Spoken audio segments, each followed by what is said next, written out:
Everybody got a panel. Everybody got a problem. Let's talk about it. Why everybody beefing? Nobody believing. Everybody scheming. Everybody streaming. Started as a work, now the whole thing bleeding. Fake friends switch sides every season. New face, new team, new lie every evening. Everybody hungry for the clicks and the reasons. Views up, drama get the views up. Look, everybody suddenly a journalist now. Microphone tough with the filters and cloud. They don't even know what the culture about. Just smell a little smoke, then it rain in the house. Boxing sector looking WWE. Fake press conference turn reality TV. Started with a live stream, now they selling PPV. Best friends yesterday, now they scream RIP. Cat ding ding ding, another fake rivalry. Cameraman zoom while they build hostility. Comments get toxic, ego get slippery. Now the work turn real and destroy the chemistry. Used to throw punches in the ring for sport. Now they throw friends under buses for support. Everybody got receipts and folders and reports. Whole sector acting like spiritual court. Tight TC spilling all over timeline. Screenshots, leak calls, everybody prime time. No context, just captions and headlines. So get traded for algorithm deadlines. And I ain't saying everybody fake, but let's be honest, peace don't pay. Or we worked it out, get ignored all day, but I exposed him, get 100K. Why everybody beefing? Nobody believing. Everybody scheming, everybody streaming. Started as a work, now the whole thing bleeding. Fake friends switch sides every season, switch sides. New face, new tea, new lie every evening. Everybody hungry for the clicks and the reasons.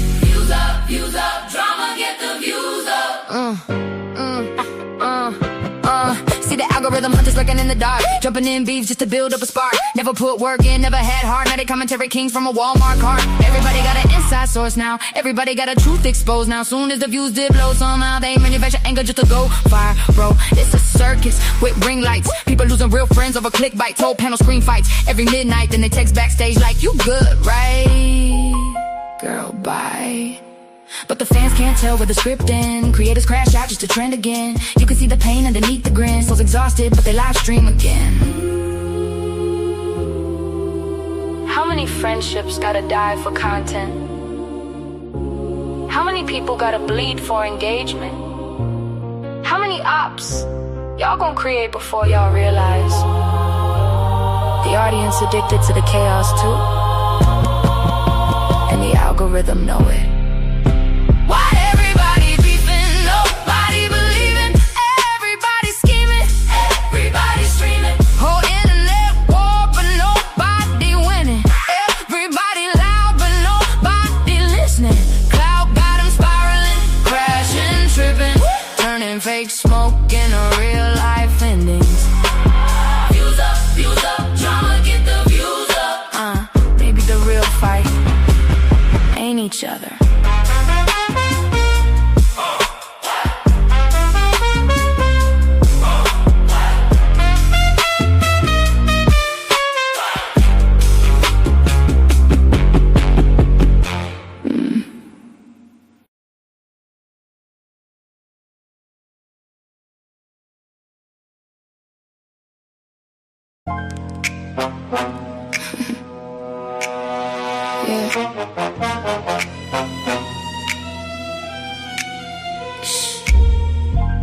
Don't make eye contact. I move like truth in a crowded room, unnoticed, until it's too late. Snap, snap. File 1, hypocrisy. File 2, projection. File 3, denial. Let's open the case.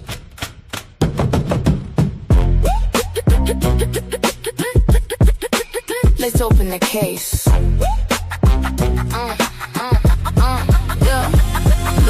Look in the mirror, don't dodge that truth. All that preaching, but your hands stay loose. Talk accountability till it points at you. Then it's silence when the receipts come through. Karma, don't forget no names. Every screenshot still plays the game. You throw dirt, but you stay the same. I just let facts do all the flame. Yeah, I seem to shift when the narrative flip. Same voices loud, but they edited clips. Talking moral high ground with a shaky grip. Why they hide their own past in a broken zip. I don't need opinions, I read between lines. Watch how they switch when the pressure aligns. One day love, next day they sign on a pylon wave just to feel the line. But I came from blocks where the real don't fold, where you stand on truth even when it gets cold. Y'all build on hype, I build on soul, then watch the whole story unfold. Yeah, I see it. Don't act holy now. Record scratch, click, click, click, click. Look in the mirror, don't dodge that truth. All that preaching, but your hands stay loose. Talk accountability till it points at you. Then it's silence when the receipts come through. Karma don't forget no names. Every screenshot still plays the game. You throw dirt, but you stay the same. I just let facts do all the flame. Now let's talk energy, let's talk intent. How every movement got the angle is spent. One voice sparks it, then the mob gets sent. But nobody asks where the truth really went. Funny how justice only loud when it's safe, but goes real quiet when it's their own case. I don't chase clout, I don't need that space. I let silence expose what they erase. You can't build real off fake outrage. Can't write truth from a scripted page. Karma's patient, don't rush that stage. But when it lands, it clears the cage. File closed. But the mirror still open. Snap.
Hey y'all, what's up? What's up? It's your girl Golden, and I'm back, y'all, with another live. Like I told y'all, we would be back. And we got a few things we're gonna get into on this live.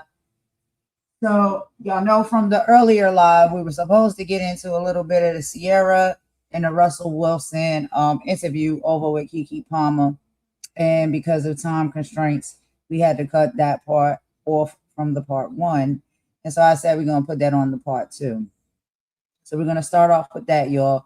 And then we have a epic housekeeping that we'll be getting into. And it's also going to be open panel as well. So if anybody wants to join or wants to come up and chit chat and kick it, you're welcome to do so. But we will start off with Ciara and Russell because I thought that was an excellent conversation and interview. But it's about 7:32 p.m. here, Eastern Time, in the Carolinas, in the United States. And the sun is going down, but that's okay, y'all. We're approaching nighttime, so thank y'all so much for bearing with me. I do want to apologize for being very, very late. I was having some technical difficulties with my computer and StreamYard, so I had to get all of that fixed, but I got it figured out, and we got everything back up and running, so I had to restart a couple times. But anyway, y'all, let's go ahead and get into the first part of the live. So we will be listening to, y'all. We will be listening to the interview with Ciara and Russell Wilson. And as we know that they remain to be the ultimate modern example of a prayer answered and standards maintained. Down how their lasting marriage is built on mutual respect, explicit spiritual alignment, and protecting the peace of their family unit above public opinion.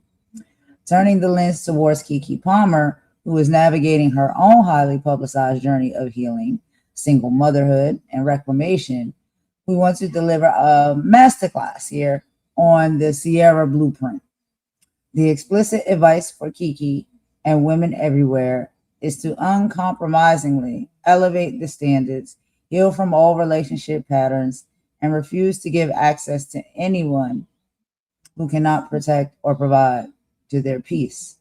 Not their pockets, but their peace. It's wild how some audiences are addicted to the circus, that when a man models genuine, respectful, and stable love, they don't know how to handle it. They prefer the toxic tactics over the triumph.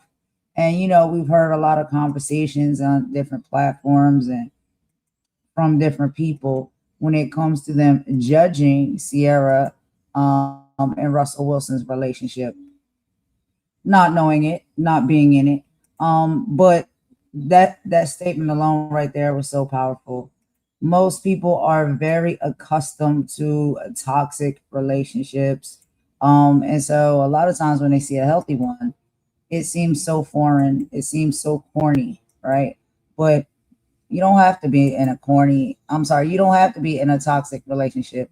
You don't have to think a healthy relationship is corny. So let's go ahead, y'all, and get into a little bit of this conversation. It actually blew my mind by listening to it, and I wonder what y'all think about it as well. Let's listen together. And per usual, I'm going to meet y'all in the chat so we can chit-chat about this as we go. And then we'll take our breaks and our stopping points and talk about it on the mic as well. So let's get into this, and shout out to Keke Palmer doing her thing over there, y'all. She has some really, really excellent people on her platform and her podcast. So if y'all have not watched any of her, interviews, please go over and check her out. I love me some Keke Palmer, y'all. She gives me life. But let's go ahead and get into this real quick, and I'm going to meet y'all over in the chat. And again, everybody, thank you so much for waiting and returning. I do apologize for being late and the technical difficulties that I was having. Let's get into it, y'all. What does it really mean to choose love on purpose? To not just fall into it, but to be intentional about who you build with, who you grow with, and who you do life with. And once you find that person, how do you actually build something that lasts? Because love is one thing, but building a life, a family, and a legacy together, now that's leveling up. Today, we're getting into all of that, finding love with intention and what it really takes to make it last with Ciara and Russell Wilson. Two people who don't just talk about it, they live it. So let's get into it. Because, baby, this is Keke Palmer. And I'm so glad that I get to have more time with my girl, Ciara Russell. Get out of here, guys. You look so good. Thank you so much. You too. What's up, girl? Oh my gosh, thank you. And I feel like I'm lucky because I get to see you back to back. I just see y'all at the Super Bowl. Well, you know, right? How you doing? Vanity Fair. Good to see you. What's happening? You said what? Well, and Vanity Fair. That's where we was at. Because I was like, you had a short haircut. Yeah. At the Vanity Fair, yeah. I was rolling in your world. Okay. Yeah. You can do it all. How y'all doing? Great. How you Feeling doing? good. And you Yeah. guys are in New York all the time. East Coast. Yeah. Yeah. East Coast. So I'm over here. The weather is getting nice again. It is I know, 72 slowly today. It's but hot. surely. Yes, but no crazy sun, which was interesting. It's kind of like that overcast in New York, which is so Yeah. interesting. Yeah. I know. I'm like, I need to get one more winter-ish kind of outfit off before I Okay. get anymore. It's your closet that I really need to also have a talk with you in because I already know it's insane. Fashion girly, the original. Well, let's get into some of these pull-up questions. Let's see. I know some of this with you, so I'm gonna do this with you, Russell. All right, I'm ready. What's your zodiac sign? Ooh, Zodiac. I'm a Sag. Does he give Sag? I'm not like a huge Zodiac guy. Like it's funny because like you bring up the Zodiac signs and like, you meet people and you'll be like, you're going on a date, right? Yeah. And the first thing they'll be like, "What's your sign?" I'm like, "Oh, what? What's sign?" Like, no. Did you hit him with the "What's your sign" question when you guys' first date? No, it was by the fifth date. She asked me, but then also too, like they'll be like, "What do you believe in?" Whatever. What's your faith? And I'm like, the universe, and I'm like, You like it ain't grounded enough for me. Yeah, I need to hear a little shake. universe talk. What is your love language? And this is, I don't think I've asked you this one. What do you for your love languages? Like, they say quality time. They say physical touch, words of affirmation, acts of service. Where do you guys feel that how do you receive love and how do you give it? I think quality time for sure. Quality time for sure for me. I think acts of service go such a long way for the both of us. Yeah. You know, because I think it feels good when you both know that each person is thinking about each other. You know, it can be like flowers. You know, he gives me flowers like randomly all the time. It's one of my favorite things. Like, and it's always a surprise for the most part when he does it. Yeah. And that like fills my heart. Like, so if I'm far away from him and I come to my hotel room and there's a big bouquet of flowers, I'm like, yeah. So that's an act of service, right? It is, absolutely. Okay, cool. Yeah, and even so just the thoughtfulness of figuring out what it needs to be and where you're at. I mean, obviously he knows because he's your husband, but still, Yeah. it's that extra thought. thinking that of me, counts. yeah. Especially when it's rough. Like, it's hard for me to be away from him and the babies. So when you're going like for a good amount of time, you feel like the world starts to feel a bit more heavier. Even though I'm, you know, living my dream, I'm still like not fully connected because I'm far Of from them course. sometimes. So I would definitely say quality time, you know, and physical touch for sure. We know you are touch. dangerous with that physical Hey, touch. I'm trying to have Cinco, but you know, like, you guys know that. But no, I think what's interesting is that like going back to acts of service, like acts of service for me is like it's important, but it's not like, I mean, for me to receive, that's not the thing. Like she gives me a gift. I always tell her like for my birthday, it's like don't give me anything. I don't. Oh, I just want to spend quality time. Now she'll always give me a little something. She's got me some good watches actually. So yeah, along the are way, you? but- It's the fashion gifts. You good with you? Is that kind of where your mind goes? well, I just like to think about, I feel like men are simple. You just get them what they like. Like he loves watches, yeah. you know, so that's not the only thing that I get him, but I always I have to think deep for him, even though he tells me You don't I have to think can't. that deep. You know. No, but to me, I do. He's not telling me I have to, but I want to, right? yes. So like something that I think is really cute for one of our anniversaries, I got him, I got both of us these keys made out of gold. It was the key to the door of the place where we first met. Yeah. So like, Sentimental. yeah, You're sentimental. right? Or like one other year I did a gold chain with the coordinates of the location to where we got married. No. So like stuff like that, right? I Yeah, love I Not love bad like, ideas, right? I love That's like some good I'm like the ideas. Notebook watcher. You ever seen the movie The Yeah, Notebook? Like love I that love movie. like sentimental stuff like that. Yes. Like So you're a thoughtful. movie person too. Yeah, Yeah. I like thoughtful stuff like that. Like that's my favorite. I think, babe, this is not a love language I hear on the list. Yeah, I yeah. guess that the world talks about, but I feel like one of our other love languages is food. Oh, yeah. What But we're that goes back to quality time to me. Like, but yes, like I was just We talking to somebody love about good whatever the food. sushi date you did for her one time. You posted up on the page where y'all did sushi in oh y'all's yeah, we kitchen. did sushi. Yeah, we met. I a sushi loved chef. that date. Yeah, I that wasn't was even fun. there, but I was like, I felt that I was there. That's a very cute. And making food together, that's Yeah, fun. yeah, that was fun. That was my birthday, and that was also romantic. So Yes, I loved it. Okay, now what's the question that you guys wish that you were asked more in interviews? Because I feel like everybody has asked, y'all both been in the game for so long and then together for so many years. Y'all probably been asked everything. We've been Ask asked more? We've been asked a lot of questions. I don't know. I think the question that like I would say that like I think the most interesting I would say is just what's the challenge? You know, like I think I was thinking that. like I think you know everybody thinks everything's perfect and everything's great all the time, and I think the thing about love, the thing about marriage, the thing about having kids in particular, there's challenges along the way. And I always watch my parents. Like I think about my mom, my dad. My dad's in heaven now, and Rest I in peace. remember watching my mom and my dad raise us. And I think about just sacrifice, the sacrifice that my mom, she was an ER nurse. Oh, My wow. dad was a lawyer. He worked even 2 jobs at one point just so we could go to school and afford everything that we needed to do. And I think that level of sacrifice is something that's interesting to me. Yeah. And, you know, the thing about, I think, like life in general, is we all face challenges. You know, when she's at her ultimate high, I may be at a low. When I'm at my ultimate high, she may be at a low. And a lot of times we're both at highs at the same time. Yeah. The one good thing I would say is what God has blessed us with is we're never low at the same time. And I think that's just kind of like, I think that's an interesting thing of like, That's definitely some grace. yeah, you know, I think that's a big thing. I think, you know, communication, I think is another big piece to it. Obviously everybody says, what's the most important thing? Communication.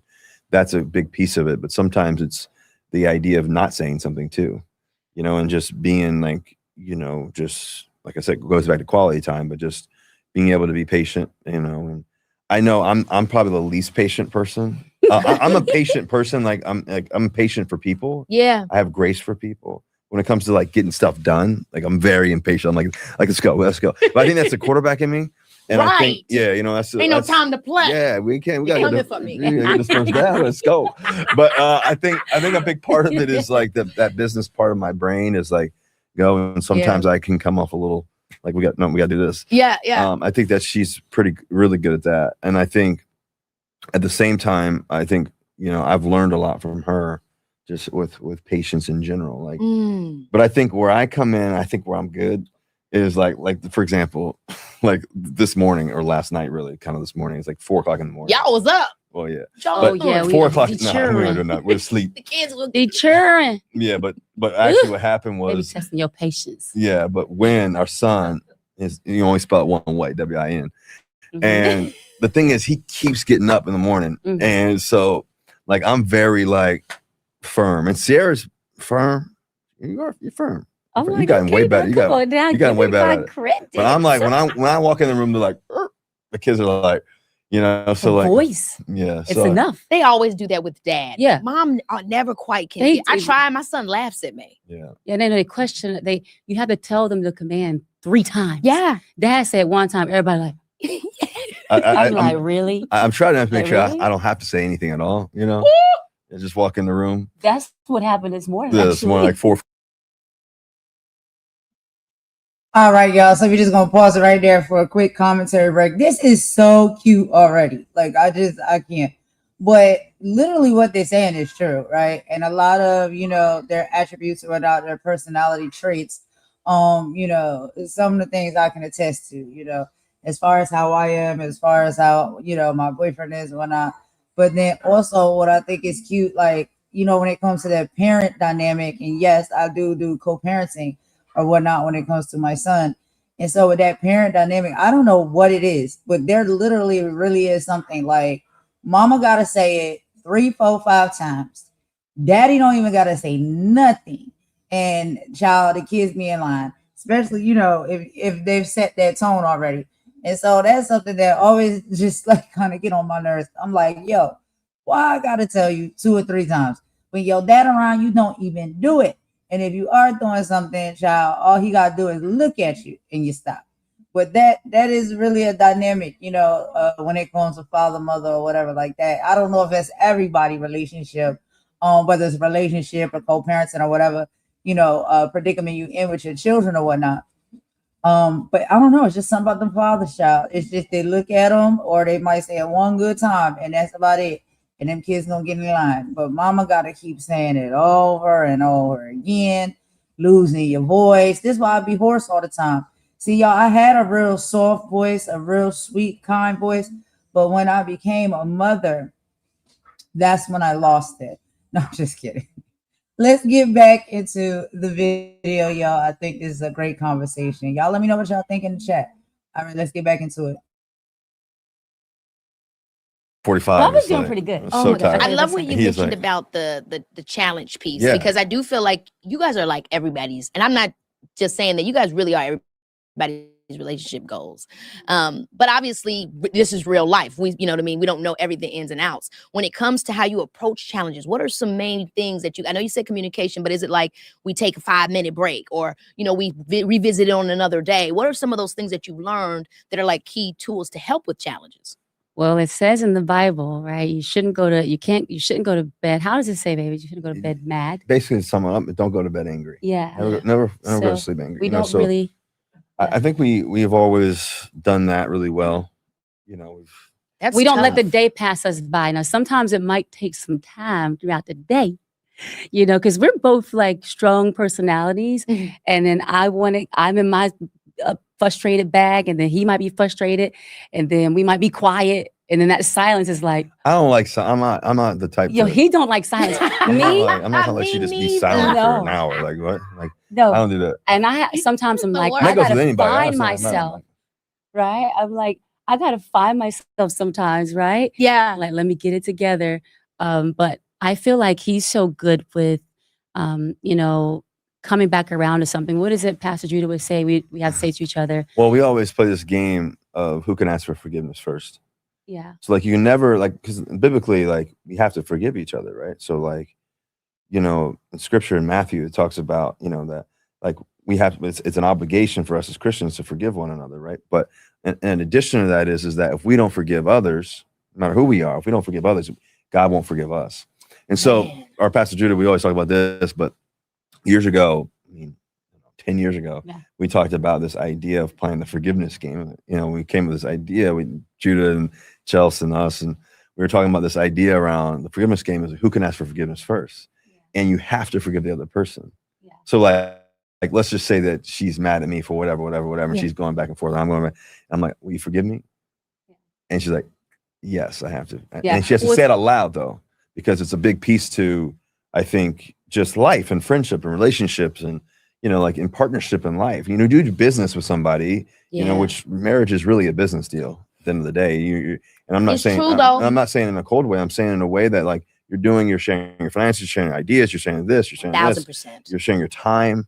And so when you're doing that, right, like how are you thinking about that partner? How are you thinking about that daily activity of it all? So to me, I think just asking for forgiveness and this and that, like none of us are perfect, you know, anybody, but like I think the ability to, hey, will you forgive me for that? And like, yes. Yeah, I think this is such a big thing too in Christianity, because I'm always that way as well in life with friendships, forgiving, so much so that sometimes the people consider me passive or, you know, you need to have harder lines. But it's just based off my faith. Yeah. How do you guys, and this can be in your relationship, but really also like in your life, in your friendships and stuff, how do you waver the balance between forgiving, but then like creating boundaries with people that maybe don't belong back in your world? Forgiveness is a spirit. I feel like I'm really big on not having spiritual debt. Right? Because spiritual debt is weight. Seriously. So, you know, sometimes you spend so much energy wanting to be upset with somebody or a scenario and frustrated, but that takes more energy to be mad about something and carry that mad energy. Now, you can be mad at the gate, but at some point it has to come to a peaceful place. Mm-hmm. And I think that when people, you know, if they wrong you or if they come with, you know, you know they're not the best fit for your circle or for your world, you kind of start to find organic ways to do it. Maybe you're not hanging out as much with the person or, you know, or people, like, you know, you start to kind of just put those natural boundaries up because you know what happens when they're in your space and they don't bring the right energy. But there's that line, forgive them, Father, for they know not what they do. That's right. You know, so sometimes people have their own things, but it's like, for me, I'm so focused on joy. I'm like, I got to protect my own peace. So let me manage what I can manage. And I can, like, you know, handle people from afar too, right? Yes. And also forgive them for the wrongdoing that they've done for my own peace, right? And it's like, God bless them. But now I know that person can't be up in my space. Yes. You know, like the way they used to be. Them. Yeah, you know. And for me too, whatever that might be, you know, that we ain't vibing no more. Yeah, you know what I mean? Yeah. I wanted to go back earlier though, yes. babe. What were you saying about, can we go back to the win thing? The which part? It was a good 4 tag, a.m. It was a good tag team thing, which that happened. Oh this yeah, morning. well, see, you know, Wynn gets up, you know, and we'll split it. Like sometimes I'll get up, you know, I'll go, she'll go, whatever. And I'm closest to the door, so like I have to go answer the door because Wynn's knocking, you know, he's banging. So anyway, He's pulling up every morning at 4 o'clock. I love he's gotten better though the past 3 nights. Yeah, he's so he wants this light in his room, and it's bright as this light in front of us. And I'm like, you can't sleep like that. It's not good for you. So anyways, he's been getting up.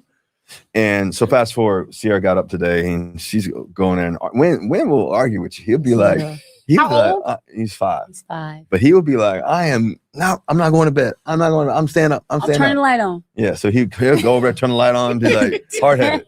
And he's like kind of like me because I'm hard-headed too. No. And he'll be like, I ain't doing it. And so anyway, so I'm like, I'm hearing this. I'm like, nah, I'm gonna go handle this. And you know, he's starting to talk rude to mom a little bit. So I don't like that. Once you start talking rude to mom, I gotta come in the room now. Aww. So but it's still like 4:45. So I, you know, hobble my butt in there, get in there. And she has him in timeout, but he's still talking trash. I'm putting him in timeout because he's starting to do like a little operation resistance. And so I have to kind of like say, you're going to sit down in a timeout. That was so cute. So then I noticed in his demeanor, I did not tell this to you, but because at first I was like, when? I'm not going to say it again. And I said that 3 times. I'm not going to say it again. I said, Anyways, so I said, we're going to time out. And I'm talking to him, and all of a sudden I say, now sit in timeout, right?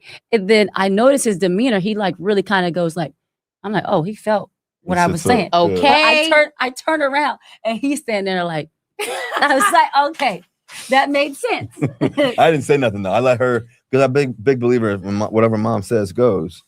And guys, that reminds me of my parents. What you guys just described, that's how my parents would do me. Oh my God. Literally, that same dynamic, that vibe. And when my dad came, he was always having my mama's back. I would be pissed. I'm like, I'm tired of you having her damn back. My dad was just like that, is just like that. His birthday's actually today. Happy birthday, Dad. But yeah, my dad, it's really important, and it's special for the kids to see. I mean, it's all I know. But as I've gotten older, I realize how important it is for the kids to see that unity. Yeah. Because even though it made me mad as a kid, I really admired that with my parents, of just, he's got her back and she's got his back. And even if I do my little kid thing, nothing's going to break them. They both love me, but they love each other. Yeah. So that's such a beautiful thing to see. Yeah. And it's also too, like, it also, again, another Bible, quote talking about being childlike. The thing is, I think for us parents or moms, especially, you have like this guilt when you're trying to get your child in line, but kids have this beautiful ability to have amnesia in moments like that. Like they do take on when we're disciplining them, but they turn right back to love, right? Their love doesn't just go like cold. And so I think you have to remember that when you're disciplining them, it's actually for the better of them, right? And he actually helps me with that, especially with the boys. He's like, don't you let off, because the boys can sometimes work the moms. Yeah, he's like, don't you let off. And I always hear that voice in my head. Where I'm like, okay, stand firm. See, like, stand firm. He might be upset with you now, but he's going to appreciate you later, and he's still going to love you, you know? I've had to learn that too with my son. You know what I mean? And really just, again, we're not men. So I don't know how the man mind work. I don't know I know how it worked in my mind, but I'm a young lady. So it is so interesting as you become a mom of a son and you're trying to figure out what's the way to reach them. I want to give love and I want them to know, and because you see so many stories today where it's like, it was because they mama. And it's like, I don't want to be that mama. Now my son hate women, but also I want him to have all sides of me. I want him to see that I'm soft, that I'm loving, and I'm caring, but that I'm to be respected. So that's like a big journey for me. Leo's 3 now. But I'm always, asking for my advice with my parents and everything. And there's something else that I'm thinking about when I'm watching you guys talk.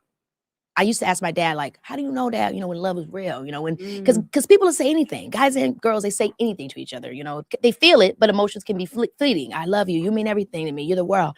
He said, you don't know it by necessarily what they say. You notice it about who you become by being with that person.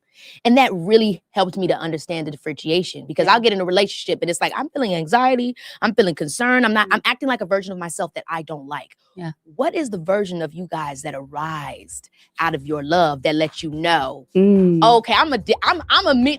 This my optimized me, Baby, this is Keke Palmer, confidence that I already have.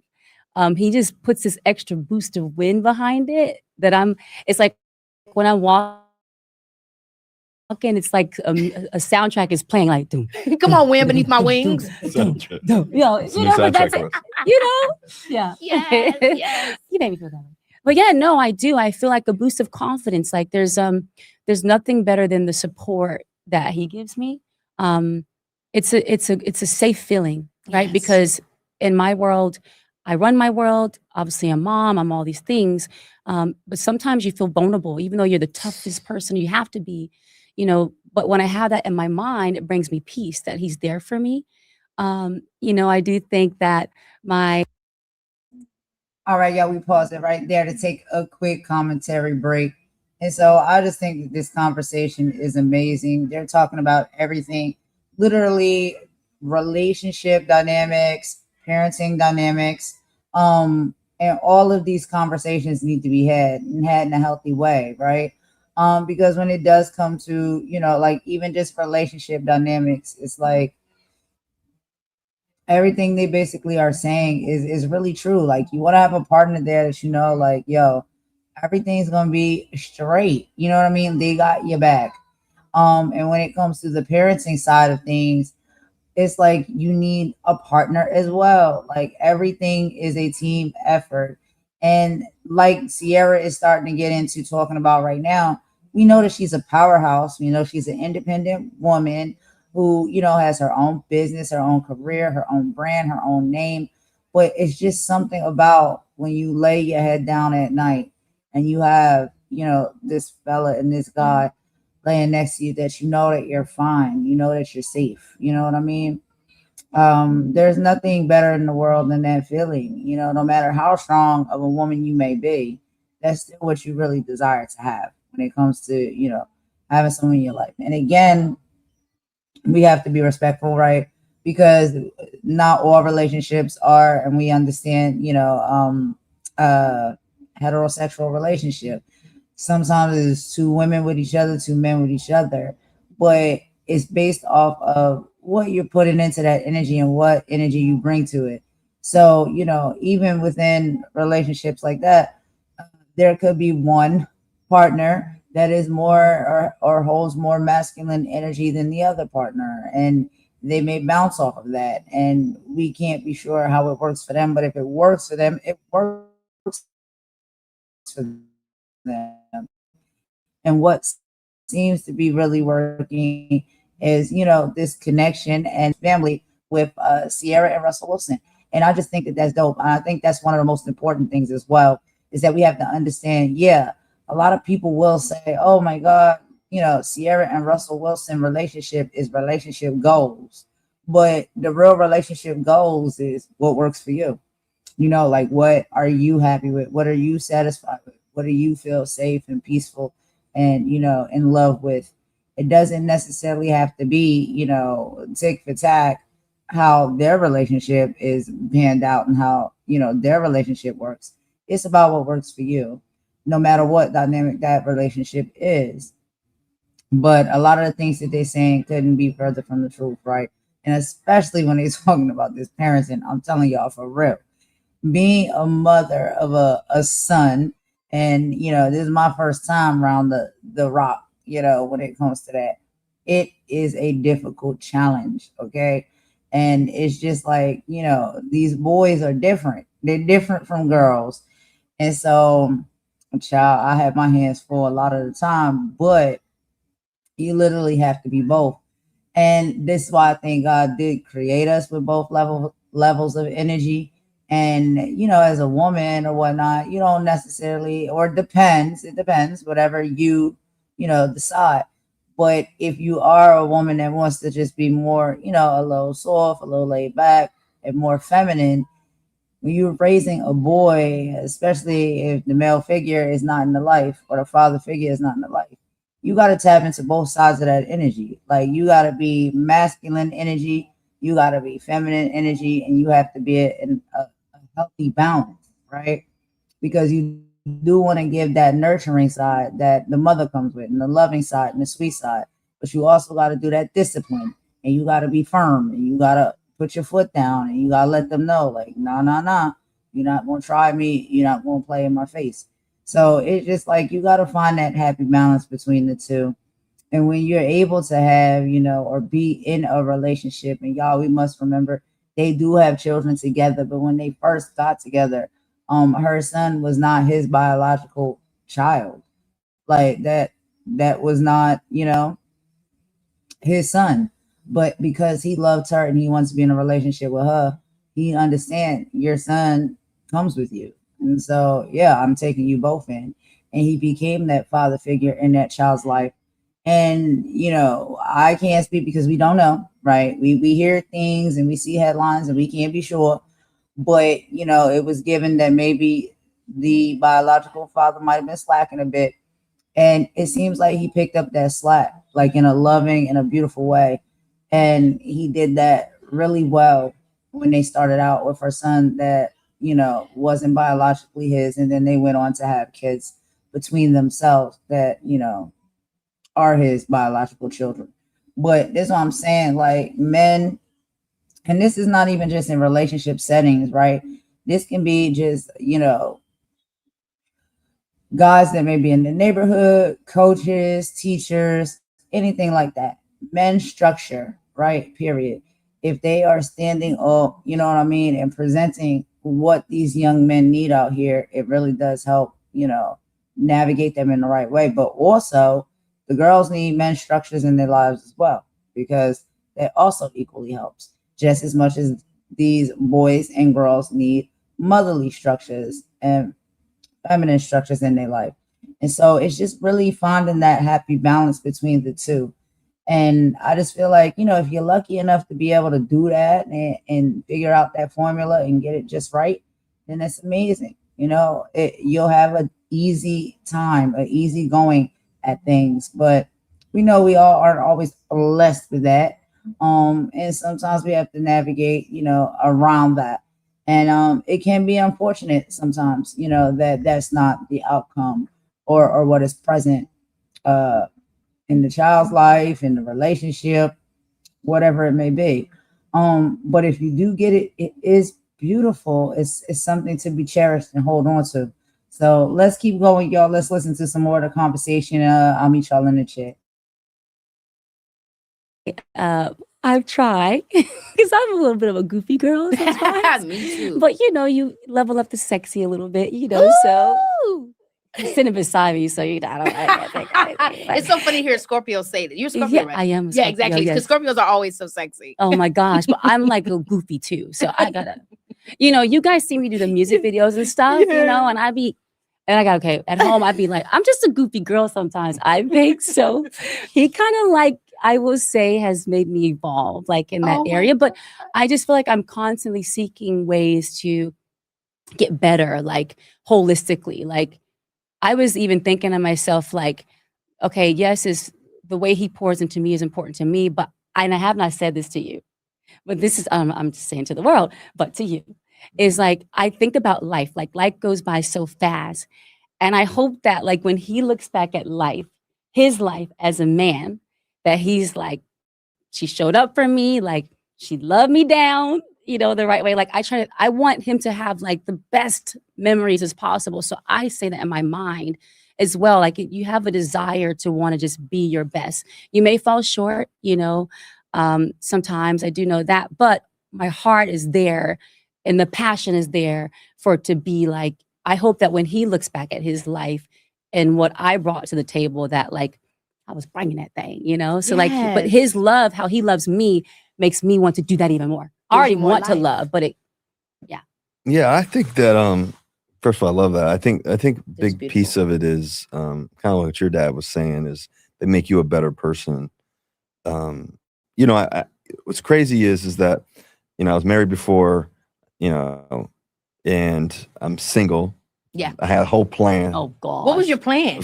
Man, my plan was good. It was a great plan. I'm 23, 24. I'm 24 years old, whatever it is. I'm just won a Super Bowl. I'm going to be single for about 10 years. Oh, man. I got a whole, I'm going to meet some friends along the way, and then you're going to marry your best friend, that whole thing. Yeah. I'll be 10 years. And sure enough, about a year and a half into my plan, I meet her. And I knew exactly when I met her. She was the one. And I think a big part of it was... What? Wait a minute. Russell, how are you saying that? What was it? Because people don't believe that. What you just talked about was like pretty much a version of love at first sight. How? It really, really was. A couple things had happened. One, I had actually told somebody I knew before. I was like, somebody asked me, who do you see yourself with? And I was like, I don't know. And I was like, Ciara. They were like, she ain't gonna like you. I said, why? I said, I don't think she's gonna like you. I said, she ain't met me yet. Okay. That was the first she thing. gonna like me. She don't know me. That was the first thing. So then crazy. Fast forward, I'm kind of seeing some people. I'm just chilling, whatever, 10-year window. And so then fast forward, what happens is I go to church one day on a Sunday. Sunday I go to dinner with my pastor. We're sitting there talking. I said, man, I need to write my 5 non-negotiables. He said, 5 non-negotiables. I said, you said negotiables in your sermon. I said, you weren't talking about this, but I believe in marriage. Like I said earlier, marriage is a business deal. It's life. It's partnership. It's this, that, and the other. I said, I need to write my 5 non-negotiables. What I want a woman. Number one is I want a woman of faith, right? Who believe in God, this and that. I want a woman who is faithful, not just to me, but to everything she does. When her yes is yes, her no is no. I want a woman who was independent, didn't have to be Ciara, but somebody had her own identity and it wasn't just Russell's wife. I wanted somebody that was also someone who was similar to my mom. Yeah, my mom was, when my mom was helping my dad when he was on his deathbed. My dad used to always say, you're always going to be good because you're mama. And then I wanted somebody that would tilt the room when they walk in the room, that their whole room changes. Okay, and that's true about her. Yeah. So like, so those 5 things, those 5 things I wrote down, we prayed over that night. He said, why 5? I said, 5 is the number of grace. I said, marriage and life is about grace. Yes, So we wrote 5 of them down. And 3 days later, I meet Caesar the first time. And so we meet each other. Fast forward, like the moment I met her, what was interesting is featured about 9 months or so. And it was just a bond right from the beginning. And I told her, I said, no matter if you and I ever end up together, I'm gonna make sure I look out for a little man and help whatever way you need. But I knew it was gonna be like something real. And so, I mean, I think what's amazing, going back to the question though, of like, how do you know? I think life is a journey, right? You meet people along the way, you go through relationships, situations, this and that. And I think it's all a formulation of the imperfect ingredients of what God desires for you. And I think that ultimately we experience life situations, people, this and that. And at some point we realize, okay, well, God, what do you really have for me? And I think that, in our situation, like, being a stepdad to a future, and really, that's the greatest love to me. You talked about fatherhood earlier, like to me, right? Like to be able to raise a son as if he's your own blood is the greatest gift. And to me, that's how I've always looked at how God's relationship with Jesus was, and Jesus. Amen. So like, to me, like that's always been significant to me, of how we're intended to love as dads, and none of us are perfect in that sense, but just knowing that like God loves us that much. And so how do I love my kids, and not just future, but Win and Sienna and Amora.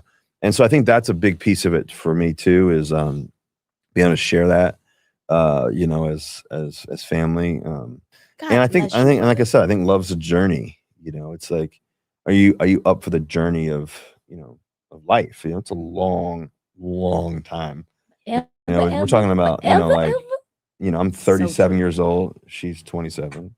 And okay, listen, let's just keep it real. I am a cute, yeah. Yeah, she and so like when you think about that, like, I think that like life goes through its, like I said earlier, it goes through its journeys. And I think the most significant piece to it all is that, you being able to lift the other person up. When I'm on my low, she lifts me up. When she's at her low, I lift her up, and vice versa. And hopefully we're at our all-time highs all the time, but that's just not life. So like, how do we continue to do that all the time? And so I think also too, like the purpose of, responsibility. I think God's given us so much in terms of who C is in the world, and the music world, and me in sports, this and that. But to do it together, I think being 2 young Black, boy and girl from Richmond, Virginia, from Atlanta, Georgia, when you think about it all, like how our worlds collided in such a way. And I think when those worlds collide, there's an amazing responsibility and joy to that. And I think that's the part that you're always, learning and growing and fighting for and doing. And I think that's the piece that makes it unique in itself. Beautifully said. And yeah, I agree with you. We talk about this all the time. You say he's a good guy. They always say that they're corny when they're spiritual and full of love. And I agree with that. Like I've heard that so many times over the period of my life. I've never necessarily really been the girl that like the bad guys or whatever like that, but I have heard and seen, that is a thing. Like, oh, I need me a thug, I need me a bad guy, I need all the things, and that's the only thing that can be valued, right? And it's not to say that those guys don't have good hearts and they're very loving and all of the things as well. But, just because they don't have that hard enamor, or that look or that aesthetic, or they don't, do those type of things or move or shake that way, it doesn't mean that they're corny. You know what I'm saying? Like, he seems like he's a really cool dude. He's really laid back. He's into his spirituality. He's kind, he's loving, whatever. And it's not to say that, that like the gangster dudes and, what I'm saying, like, all right, the street dudes or whatever, they don't have that either. It's like you just really got to get to know somebody. Like, because from the outside looking in, or when you first encounter someone and you see like maybe the outside shell, you got to be able to see the inside shell, right? Because I'll tell you what I know to be true.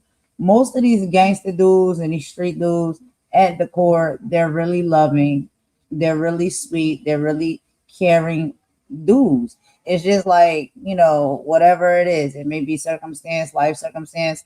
It might be just, certain choices or whatnot that they decide to make. But at the core, it doesn't mean that they're cold hearted. Now, I have seen some cold hearted dudes. Let's be clear. We know that there's cold hearted dudes out there. But you know that saying, you cannot judge a book by its cover. So just because, oh, child, it's thunderstorming here, I hope my stuff don't cut off. But just because somebody is out there, you know what I'm saying, they have more of a hard exterior, it doesn't mean they're loving. They're not loving, and they're not kind, and they're not patient, and they're not sweet, and all of the things. And just because you see a dude that may lead with a little bit more love and compassion and patience and all of the things, don't mean that that man not gonna get you straight if he need to get you straight. So it's like, I just feel like you don't need to judge a book by its cover all the time, or any of the time, because you just never know. Like, do you really feel like if somebody run up in, God forbid is what I want to say, God forbid, but do you really think that, God forbid, if somebody run up in their household there for whatever reason, they get in and they come and they're trying to put his family in harm, whether it's, Ciara, the children, whatever. And I'm not wishing that, and I'm not saying that, and this is not nothing like that. I'm just asking about a scenario, y'all. Bear with me. But you really think that man not gonna sit up here and fight tooth and nail to protect his family? But people want to call him soft. They want to call him corny. No, he's not soft and corny. He just don't maybe operate, he doesn't lead necessarily with the hard exterior. And just because he don't lead with the hard exterior, it don't mean that he's not capable of doing what he need to do when necessary. You understand what I'm saying? And when it comes to the ones that lead with the hard exterior, it doesn't mean that when they with their women, they're not romantic, that they're not sweet and kind, and all of those things, and soft and thoughtful. So it's just, we got to stop judging books by their cover. We got to stop looking at people and be like, oh, this person moved like this, so they got to just be this way only. No, we're very multifaceted people. And sometimes there's a place and a space and a time for everything, right? 1-800 Brick City said true. You know what I'm saying? And Mama too. You know what I'm saying, y'all? It's like, I've seen this and I've known this to be true. Like, don't get it twisted. Do not get it twisted about this dude right here. You think he not going to protect him and his, and you think he ain't got the ability to do it? Keep thinking that. Keep thinking that. And you're going to FAFO, right? And then even when it comes to like hard dudes, street dudes, or whatever like that, don't think just because they move and operate like that and they have this hard shell and exterior that they're not sweetie pies. They really are sweetie pies. But there is a place and a time for everything. And there's sometimes certain, like predicaments that they'll show you their side. So if they're with someone, they feel, truly feel like they can let down their hair and they can trust and they can show their more vulnerable side or whatnot too, then they have it. It's there. It's not like they don't have it. So it goes both ways, y'all. But before we get into a little bit more of the conversation, let's go ahead and take a quick song break. And I wanted to tell y'all, because some of y'all have said y'all like my music and stuff like that, and I appreciate that. There's so many people making great music as content creators and on these YouTube streets. And I listen to everybody's music. Music is my thing. It really pours into me. It gives me joy. And so there's a lot of people that make great music. And I know a lot of time y'all might hear a lot of little diss tracks from me and stuff like that. But that's not the only type of music that I make. I make love songs.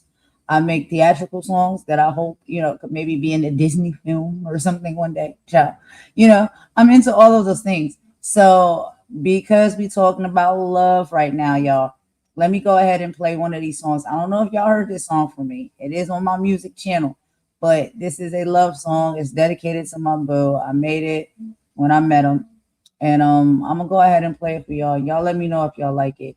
since we're in the midst of talking about love and relationship, and I don't want always my music to be like, y'all, a diss track. I make a lot of different things. So let's play this song real quick, y'all. And we'll be right back after this.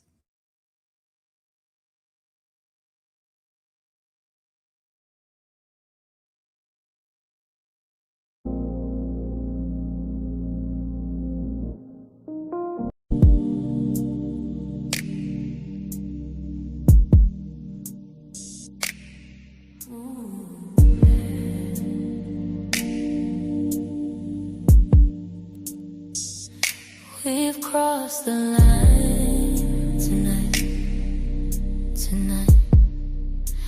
and the hello sweet.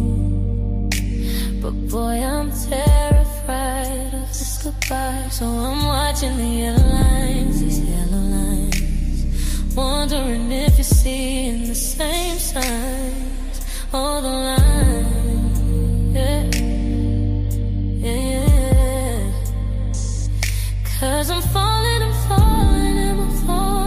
by myself.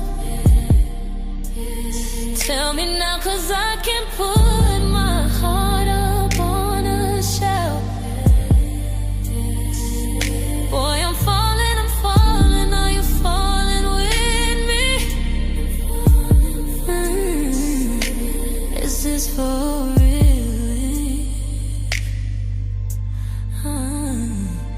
Cause I need to know if it's really gonna be you who's gonna be around and wanna stay around for real. Don't you play with my peace, baby. Gotta know you're only riding for me, never hide from me. What's this about? Tell me what it's about. 'Cause I gotta know. I wanna know who to trust. If it isn't you, and it's alright if you need time to let your guard down, I get it. But once it's down, don't you dare go and pick it up again. Make it feel right. Make this feel right. So when it feels right, just say it. And if you're falling, then I'm falling right here with you. And if you love it, then I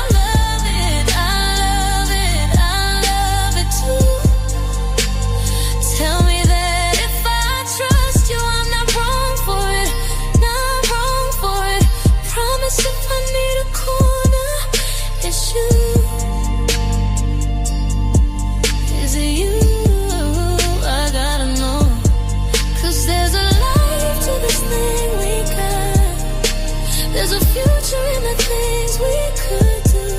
And to tell the truth, I only want you, babe. So as soon as you're comfortable and it feels right, and you know it feels right. When it feels right, just say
a life for you.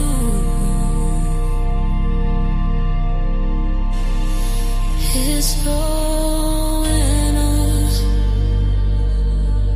We crossed the line.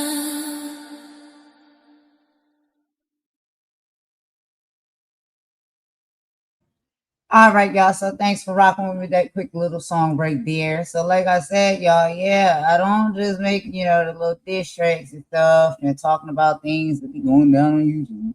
I make all different kinds of music because I just love music. And basically what is in my heart and in my mind, I make songs based off of that. But let's get into some more of the video, y'all. We'll watch that together and I'll meet y'all in the chat.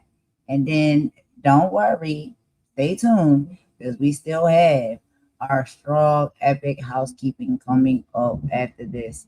But yeah, we're going to talk a little bit more about this topic and just hear a little bit of what they got to say as far as this relationship because everybody talks about it. And I think we got some positive things we can pull from it. And it's not to say that they should set the tone for everybody's relationship. It's just that they have a lot of wisdom and a lot of good advice that they're giving. So let's get back into it. You guys carry it with so much grace. It's very much king and queen. And it's a beautiful thing to see. When you had the video recently, taking Future to look at the school. That I was mean, cool. we all, That the was so whole fun. internet, we was just going up. Because just to see that vibe and just to see so young, so early, I started thinking to myself, when the hell Future went to college? I was like, you know what I mean? But it's like, we You might be started, 12. you know what I mean? Like, Might be that's 12. crazy. 12 years old and already creating these experiences. But there's another side to it, right? You guys are public figures. You already get enough, being a quarterback and one of the best. Listen, I get a lot of love. I get a You lot get a lot of of hate. love. You get a lot of love, a lot of Part of hate. it, You yeah. too, you've been in the game since you was a teenager. You get a lot of love. You get there's a lot to deal with on your own. Yeah. Now you put there's nothing more intimate than you and the love of your life on Front Street together and having to deal with not just your separate, public stuff, but whatever people got to say about your love. How do you have the stamina to withstand that and still also, like I said, be willing to put yourselves out there and say, we want to represent love? You can't That's pay a these folks no mind. You can't give, I think you have to know if you're going to be in the public, it's going to come with the ebbs and flows. It's going to come with, it's not going to all be positive and perfect, right? So I think when you understand that, I think that just helps you to set the floor, to have, it just helps you to do that. So I think we live life for each other. We live life for God and for Jesus, first and foremost. Amen. And we live life for each other. And I think that so long as we're doing that, because we're human just like everybody else, right? Sure. Trying to find our way. No, we're not perfect, but, we're doing our best. And so I think that's the most important thing of all. This world is so mad right now. People have so many opinions. People have so many things to say about someone else's life.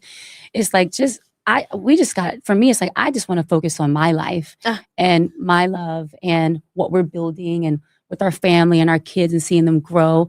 I want to have the best peace in my mind possible. So I think, with focusing on that, it allows you not to think too much into everything that someone has to say or really care about what someone has to say, right? Because I think the greatest thing, you said, they may love you and they hate you, but the greater you're great, the more they hate. So, the more they talk about you, it lets you know that there's some importance to, absolutely, to why they want to talk about it. So you can't pay that stuff any mind. You just have to live.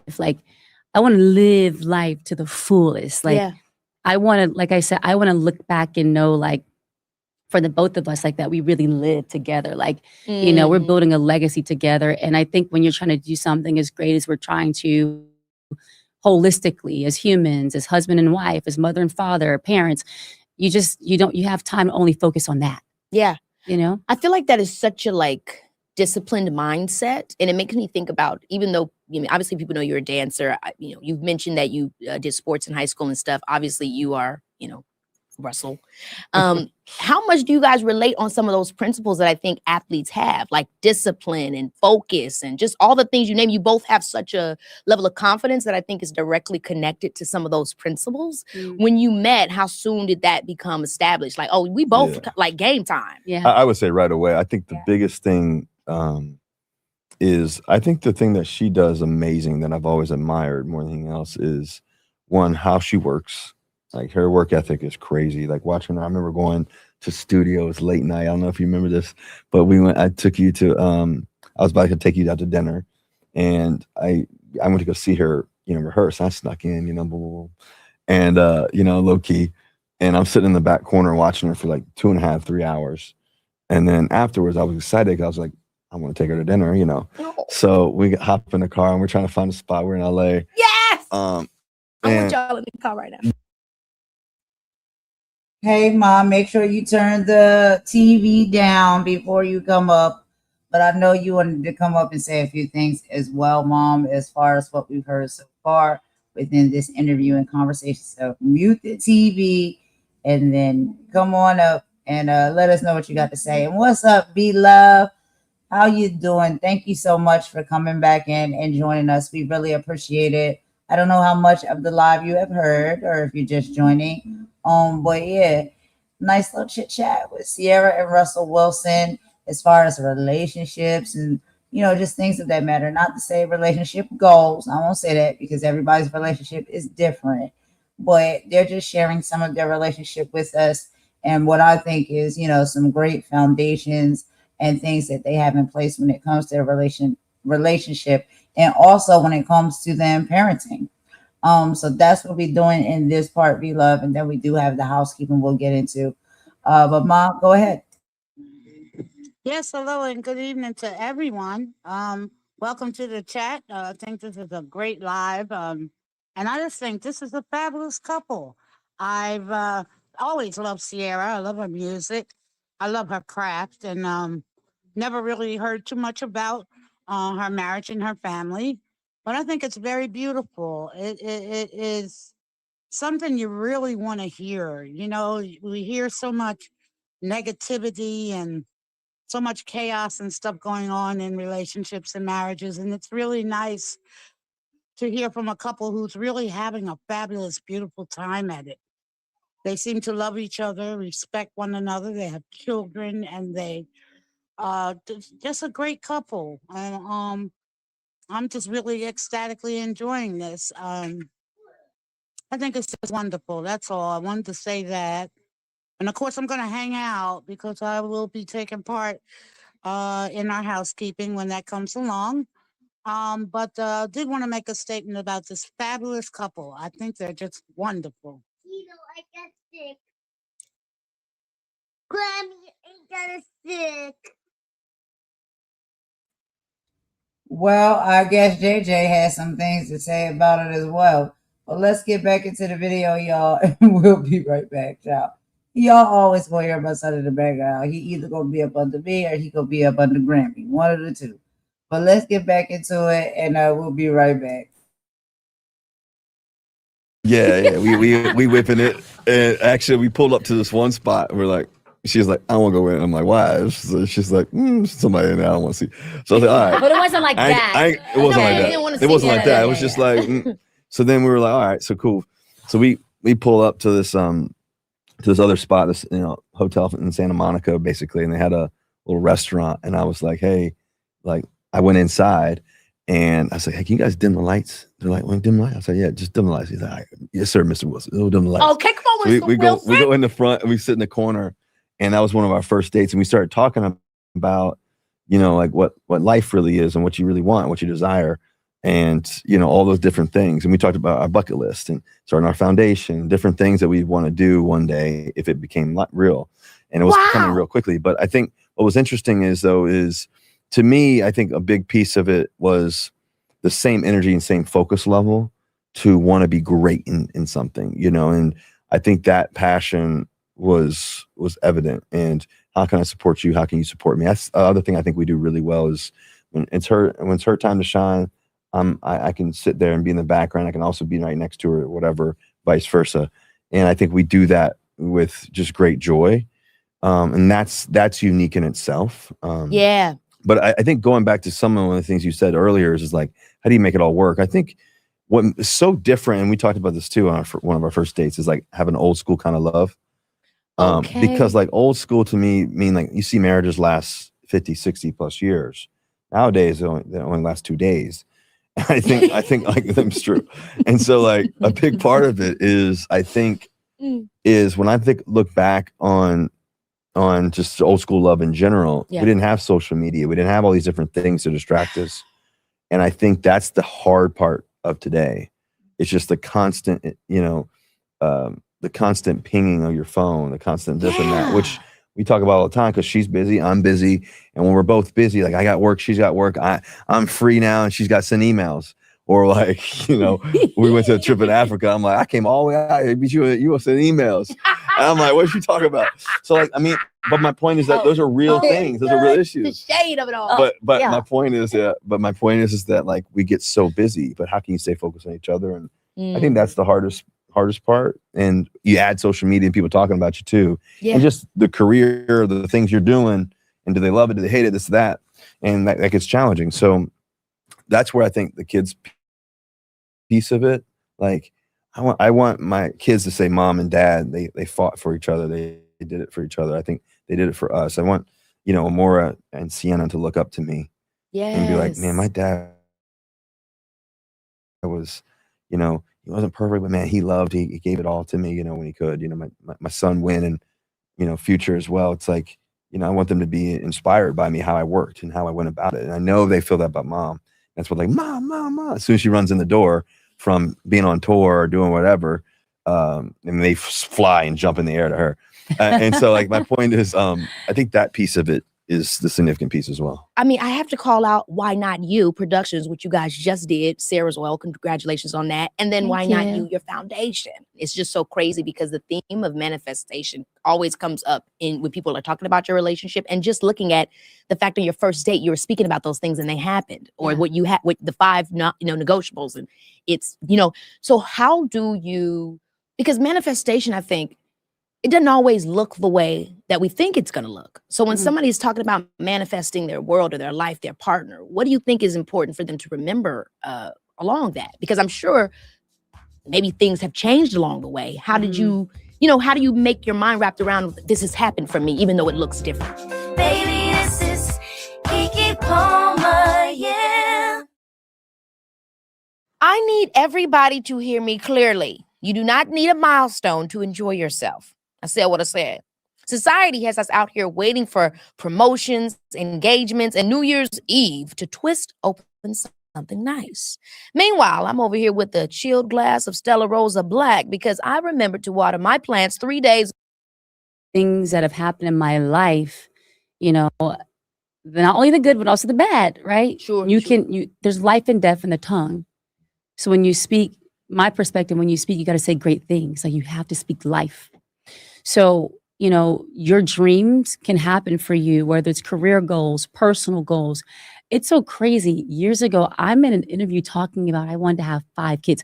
Now, we only have 4. She's manifesting. Well, it's too late. You already said it, literally. So see you next year. No, but I think about like the power of the tongue, right? Yeah. Of like the things that I've envisioned in my life, literally down to the label I wanted to be signed to when I first began, down to me having a goal sheet at 13, 14 years old saying my first goal, I want to get discovered. My second goal was, once I got discovered, I wanted to sell 3 to 4 million albums. What? My third goal was to have longevity. And now I sit here talking to you 21 years later since my first album, Goodies, right? Come on, my goodies, not my goodies. I'm so silly. So, there's so much power.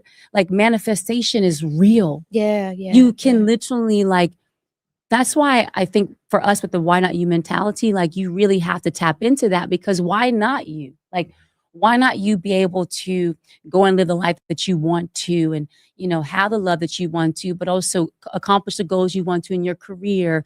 What do you want for yourself? Like, as an entrepreneur, like, you're a boss, like, you're doing so great out here. Like, but I feel like you're a why not you kind of girl, like, just watching your journey, like, having that mentality and writing down the things you want to happen, visualizing them first, and be clear. Don't be unrealistic about your vision either. Like, we have to do things that we know we can actually do and be great at.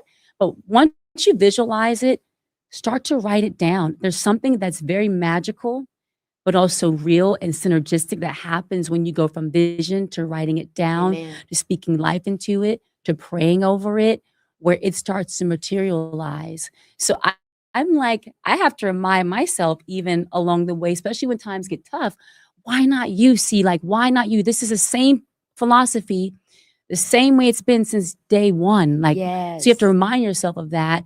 And then before you know it, you look up and you're leveling up again in whatever way you desire. So manifestation is really real. Yes. Yeah, I think manifestation is critical to success. I think it's the most important thing to me, in my opinion. Obviously, the physical attributes of an athlete, as you talked about earlier a little bit, but like in terms of life, love, marriage, relationships, success financially, overcoming obstacles, like a lot of it, like we go to the children's hospital, every Tuesday and stuff like that a lot of times. And when you go to the children's hospital, it's interesting because the observation is that we've seen, I don't know, 3,000 plus kids. And what's amazing, there's this kid that I saw the other day, and man, he is the direct reflection of manifestation. I've seen him, I don't know, probably 15 times this year alone. His name's Avery, and had cancer, has been battling even. And every time I walk in the room, he gets just so excited. Like when I say so excited, he is like this most excited, kid ever. And he just leans on me, hugs me. He's like, man, I knew you were coming back. I knew you were coming back. He's just so excited. And I think a big piece of that is his manifestation of joy. Right. And we all have, and this guy's got cancer. He's on his deathbed, basically. He's gone through so much chemo. His mom was telling me the other day that, he had a pneumonia. He had this, he's been battling. Like they didn't know if he was going to make it, but just his amount of joy. So a big piece of manifestation is actually our words and what we say to ourselves internally. There's a great book called The Inner Game of Tennis that we talk about it. Me and my brother and my old mental coach, Trevor Moad, we started a company called Limitless Minds. We literally talk about the greatest athletes in the world, the greatest business leaders in the world. Come on. They're able to, yes, positivity works, right? We know that. But what we know works 100% of the time is negativity. Yeah. And so when we speak negative things, it works 100% of the time negatively. And so what we talk about is this idea around neutral thinking, okay? Speaking the truth. Okay, this is what I'm going through. It could be great. It could be tough, right? If you have cancer, right? My old mental coach who passed away of cancer, he was an amazing guy named Trevor Moad. And he used to always say, you don't have to be sick to get better. And a big piece of that is that the reality is that when you get diagnosed with cancer at noon on a Tuesday, okay, at 10 a.m., and you just had the greatest amount of your best day, right? And you're feeling good, but you're going to the doctors at 10 a.m., you didn't know you had cancer. You felt great. So now when you get this diagnosis, he always called it the C word. He said, I'm going to beat the C word. And it may end my life, right? It may end my life, but it's not going to beat me. And so I think the big piece of it is that in life, our mindset, our mentality, the things we go through, the struggles, all the things that we battle, manifesting love, manifesting your next job opportunity, manifesting the goodness that you manifest, and just, I'm going to get through today, is something that I think is a critical piece to it. And so I believe it's like, we always talk about this idea, but the really simple thought of going on a negativity diet. Like, I'm going to get away from negativity. What I say, what we say to each other, what we say to friends, what we say to, how do we uplift? And I just want to be in a space of just like, of good, just like joy and uplifting. And I think I have to remind myself of that even, because I'm a upbeat, positive, energetic guy in general. But it's like, you're going through, this, you're going through that. And it's like, okay, catch that mojo and be around the right people that are going to speak life to you. And I just think that, like, you write it out. Like Habakkuk 2:2 says, write it out plain so you can see it, so they can run to it. So write it out. Like, what is you're looking for in a girl and a man, whatever it is. What are you looking for your job? What are you looking for this? Right? What are you looking for that? And most importantly, what are you looking for you? And so that's the whole mentality around why not you, is this idea. My mom, my dad, Ciara's parents, he's always asked us, why not you? Why not you when we were young kids? And my dad used to always encourage rather than discourage. He used to always paint a picture of when I'm 8 years old. Russ, you're 25 years old. What are you doing in life? And I had to paint that picture. If the picture wasn't big enough, he'd be like, son, that's not good enough. We can go bigger. And so I'd have to retell that story. So part of having this why not you attitude, and why we started Why Not You Foundation, and why we've been just seeing kids, and we had a year this year. We did our 3 brand youth athlete of the year, raised, I don't know, $21.6 million this year. Oh, wow. We gave half of it to the V Foundation, which is pretty cool. We're on the board of that.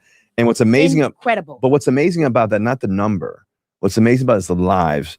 and the belief that, you know what, we can overcome anything and we can do it together. I mean, so when we do things together, when the world decides to come and people come together, teammates or friends or whatever, when we come together, anything's possible. And so I think ultimately it's just, you know, celebrating this mentality of why not you, because subconsciously or consciously, at some point in our lives, we have to ask ourselves that question. And I think that's the big, most significant piece. And, you know, why not us? Have you ever studied life coaching or did anything, any things like that? I've lived life. I've lived a lot of it. I've been on the highest of the mountains to some in the valley. And I think when you're in that and you understand, like over the past few years for me in my career, you know, I was on the mountaintop for 10 plus years, you know, and somebody asked me the other day, I was talking to a friend and he was like, man, where are you at in the world right now? You know, it's my boy B Marsh. And he was like, well, you know, football. And I said, man, I feel like I'm in a 16 round fight. I've won 11 rounds. Maybe I haven't won the past few. Doesn't mean I'm not going to win 15 and 16. But that's got to be my mentality, you know. And I think that's a big piece to it, knowing what you're trusting in and knowing that God's got great things. And I think that's because I get surrounded around amazing people and amazing thoughts and just believing ultimately in you. And so I think that we just got to surround ourselves. And listen, everybody's life's different. We've all been challenged. There's adversity's coming. We do know that for all of us. Yeah. And so how do we handle it? And how do we go about it? And a big piece of it is how we speak to our own internal self. And your own internal dialogue, your own internal ad. Like think about an ad, right? We have our kids line 3 brand, right? Our ad is mind, body, soul for the kids, right? That's what we're focused on, mind, body, soul. Yep. Great apparel, this and that. But the idea is like at the end of the day, no matter how good it looks like how good the apparel is, like I want the kid's mind to be like, I'm a winner. I walk on that field, I put that 3 brand on, I feel great. So it's the same idea as like, what's your own internal ad, Keke? Yes. You know what I'm saying? Like, how are you speaking to yourself? And your internal ad's got to be better than anybody else can pitch. I mean, and this concept of distilling the mindset has been something that I've been so focused on as I've gotten older and my platform has grown bigger and trying to do things with Key TV Network. And how do I tell people what's because really it ain't no different. It's this. It's what I got in my heart and my soul that makes me believe that I can achieve. So this concept of distilling the mindset, I'm telling you, man, since I was 5 years old, something bad would come into my mind. I'd be like, that's not me. That's good. I would just say that to myself. I don't know why I would do that, but it's like a negative thing would come up and I would say, that's not the real me. Yeah. Because I didn't choose that. You know what's good about That's that awesome. too is the idea of speaking life into it, but also speaking out of existence. Yeah. Because like part of it is like we talk about the idea of speak life, right? Like that's speaking positivity, that's speaking good things, this and that. But also it's also killing a piece of something that's negative, right? The ability to shoot it down quickly. Like how fast can you get to that? And you know what? The brain is a muscle. So like, we have to train it. And I think we all struggle. We all have highs, lows, this, that. I'll have great days, some bad days, some, we're all, there's 8.5 billion people in the world. We all have a brain. So how do we process and how do we use it? And so a big piece of it is that we're all going to face struggles. And a big point, I think the biggest thing where the devil tries to trick us is that we can't improve it. Right. And that's our own internal dialogue. That's not really us. That's not really us. That's just this backwards, thought back here, somebody on our shoulders, like, you can't fix that. You can't. Get out. Jiminy Cricket. And I think the biggest thing is talking to them, talking to that shoulder that's like negative and be like, no, that's not me. Like you just said, like, that's not who I am. That's not who I'm going to be. And you know what? It may have been you, right? Like part of it may have been you. Yeah. But it doesn't mean I'm not going to be that next. And so y'all need to start, you need to do your idea on why not her. Sarah's got a huge idea around why not her conference, this and that. Y'all need to. Girl, I'm down for the conference. Listen, I'm just saying. Why not her? Girl, I'm just saying, but it's speaking of life. We done said it. I love that. Right here. Said it. Right here, so y'all. it's happening because All right, y'all. What a lovely conversation. This is it's giving me life, y'all. And y'all know I am kind of a hopeless romantic. I love love. And, I love the fact that they're speaking wisdom. Like they're literally breathing life into people. Because let's be very clear. Many people that's out there, to be quite honest, that is what they're looking for. They're looking for their person. They're looking for love, whether it may be in a romantic relationship, in a friendship, or a parentship, whatever it is. People are looking for love. And a lot of the things that they're saying doesn't only explicitly, have to do with a romantic relationship. These are just, tools or advice that they're giving for us to be able to navigate through a connection with another human being, an individual, whether it's on a romantic or platonic level. You can apply some of this advice and see how it works out for you. Many other people may already have great advice that they own that they can apply, and some people may be struggling in that department, whether it's romantic or platonic. And so I just think it's a lovely, lovely conversation. I love their relationship. I never understood the fact why people say it's corny and all of the things. You got some things to say, Mom? Yeah, I just wanted to say, girl, ain't it sexy when you got a man who's got a good business mind and sort of knows how to take the wheel and steer you into the right direction when you're the woman in his life. And oh, I think it's just wonderful. Wonderful. You know, he's so, Yeah, Mama. when you got a smart man that knows how to get y'all there, we're going to get there together, and he's Mhm. using his mind, you're using your mind, and you're making it together with love and respect and dignity for each other. I think that's so beautiful. And matter of fact, I don't know if you agree with this, but this has been such a lovely live that has had a lot of love connotation in it, that I actually would think and would advise that we do our housekeeping tomorrow, because I don't want to do the housekeeping and disturb this beautiful feeling and beautiful uh interview that we have seen here with these two lovely people. So I don't know, that's your decision, but I was thinking perhaps we might do that.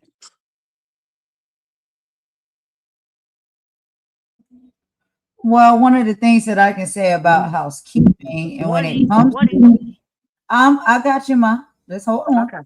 One of the things that I have to say when it comes to housekeeping is housekeeping doesn't always have to be us addressing negative things, right?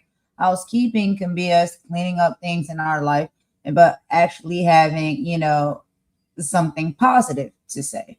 And so, no, we don't necessarily have to do a negative housekeeping tonight. We can do a positive housekeeping tonight. But before we get into that positive housekeeping, I did want to go ahead and play a song since we're in the love zone. And I want y'all to know that, like I said, y'all, I don't only make diss tracks, I make all kinds of music. So I have another love song that I made. And yes, this one is also dedicated to my boo. So I'm going to go ahead and play that. And after we come back from playing that song, we're going to go ahead and get into housekeeping. But let's take a turn and a pivot. Instead of the housekeeping being we have to address people and address things and, get people in order, let's talk about some of the positivity that we see here tonight and the advice and the wisdom that we were given in this interview. So y'all give me just a moment. We'll get into the song and we'll be right back. What do you think about that, Mom? I think that's a great idea. All right. We know how to do a quick pivot over here. But anyway, let's get into the song real quick. And after that, we will do the housekeeping and wrap it up. We don't want to keep y'all too long. And I know y'all probably was thinking and hoping and wishing for a different type of housekeeping. And as far as how these YouTube streets roll, don't worry. You're going to continue to get them. You really, really will. But tonight we're just pivoting a little bit differently because I just kind of want to keep the energy positive. You know what I mean? And so let's go ahead and play a quick song and we'll be right back.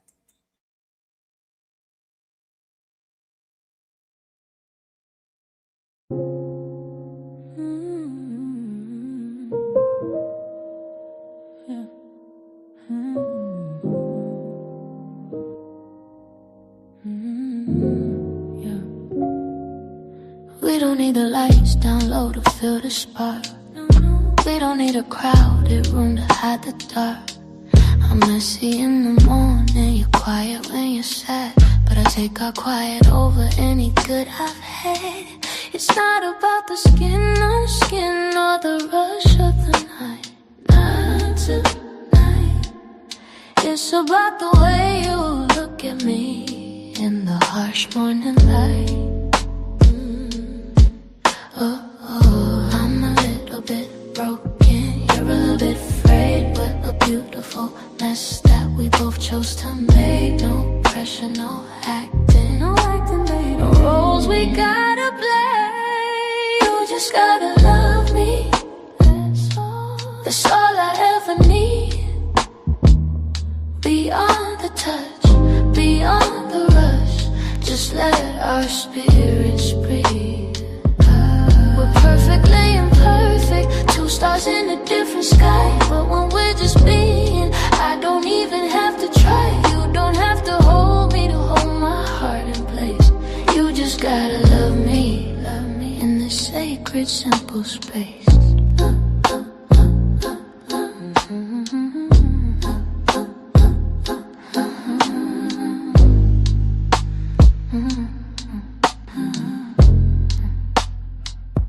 It's the way you hear the things I never even say. It's the how is your work at the end of a heavy day. We could sit in total silence for 1,000 years or two, and I still feel the rhythm of my soul leaning into you. Understanding is a language that we speak without a sound. We're building up a kingdom with our feet right on the ground. Unconditional, unconditional. It's a heavy word to hold, so heavy. But with you it's light as air, it's worth more than gold. Strip away the layers, take the physical away. Take it all, and the core of us is solid, and the core of us will stay. You just gotta love me. That's all I ever need. All I need. Beyond the touch, beyond the rush, just let our spirits breathe. We're perfectly imperfect, two stars in a different sky. But when we're just being, I don't even have to try. You don't have to hold me to hold my heart in place. You just gotta love me. I'm in this sacred, simple space. Just love me for me. Don't be imperfect, yeah. No touch required, just your heart. That's the best part, the best part. Fading out, you just gotta love me for me, love me for me, yeah. Love me for me, for me, for me. For me, for me, for me, for me.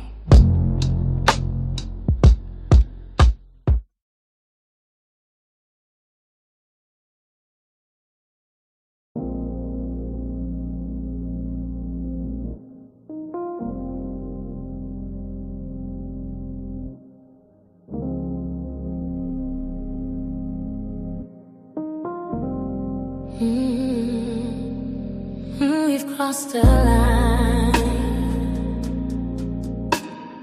haven't we, tonight? And it was easy saying hello, but now I'm scared of the goodbye. Just driving, watching the yellow lines, these yellow lines. Are you even in this car with me? Or just your body? Yeah, we crossed it, look at me, no turning back tonight. Forget goodbye, that ain't a word for you and I. I'm right here on these yellow lines, beside you on these lines. Ooh.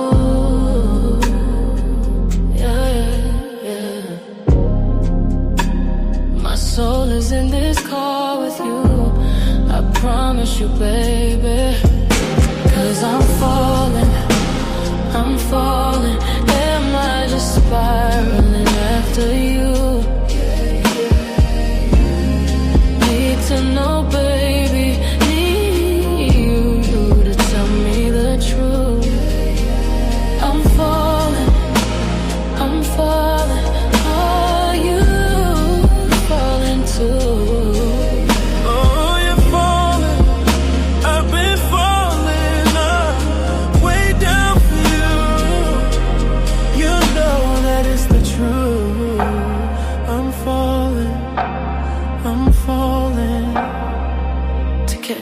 tell me, 'cause I need to know if it's really gonna be you. Who'll be around and stay around, 'cause I can't look like a fool. So take the ride from me, pick a side for me, just don't you hide from me. What are we? What's going on? 'Cause I really wanna know. You can trust it's gonna be me. Yeah, it's gonna be me. I'll be the ground beneath your feet. You'll never look like a fool to me. I already took the right for you. My side is your side. You see right through me. My love, That's what's going on. So now you know. And it's alright. I know it takes time to put a guard down, but mine is down. And I'm feeling all kinds of comfortable now. does it feel right to you? Oh, I hope it feels like.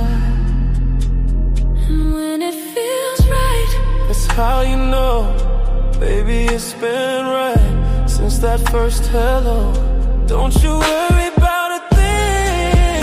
and I am falling, I'm falling, I'm falling, falling right here with you. You've been running, am I revving? I love it too. Tell me if I doubt you, am I wrong for? If anybody's in my corner, tell me it's you. I need to know, I need to know, I need to know That nobody, no face could ever take you away. 'Cause there's a life in this thing we got. There's a future in the things we could do. To tell the truth, I only want you, baby. and now that we're comfortable, and it feels right, it feels so right. And when it feels right, say yeah. Yeah, yeah, yeah. Yeah, yeah. Oh, say it to me, baby. Lean on me. And since you're falling, I'm falling.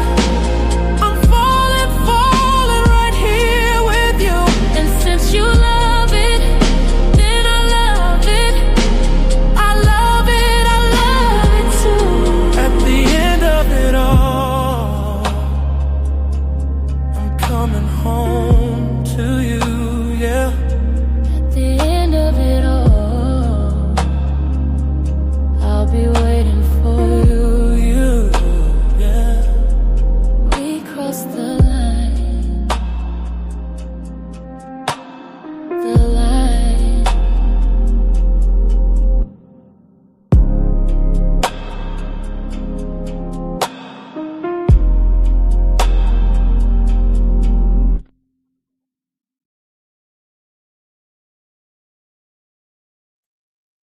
All right, y'all. So thanks for rocking me with that quick little song break right there. I just wanted to show y'all, I've been dibbling and dabbling in all different genres of music, y'all. So yeah, I do got some diss tracks or whatever.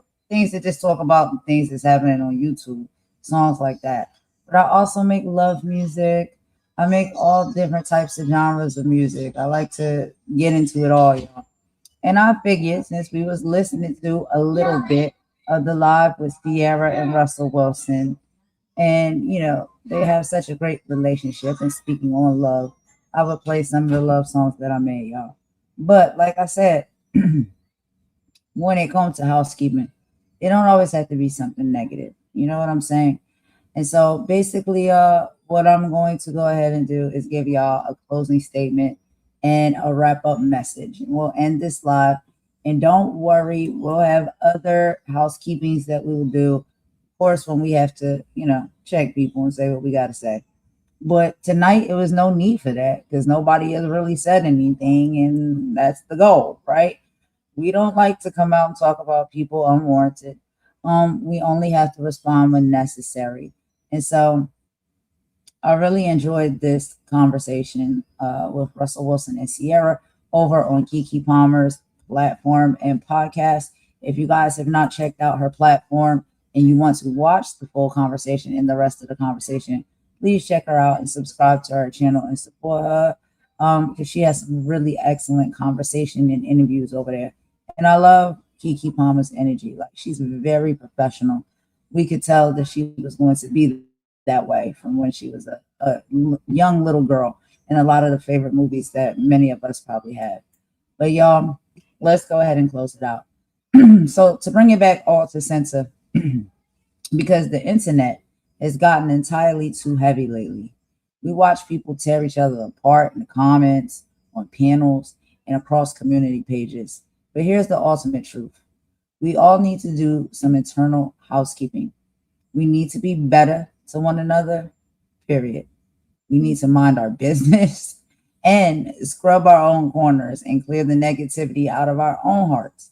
If someone chooses to support a creator, a public figure, or an associate that you don't personally like, that is their prerogative. Hating someone or attacking them just because they support someone you don't care for is a massive waste of your spirit and your time.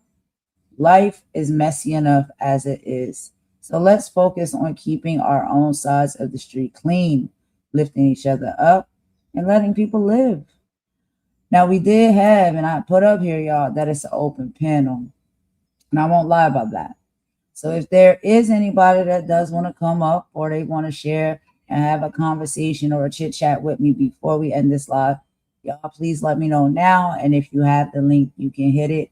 You're more than welcome to do so, because that is what, we were supposed to be doing this evening, and we can continue to do if you desire to.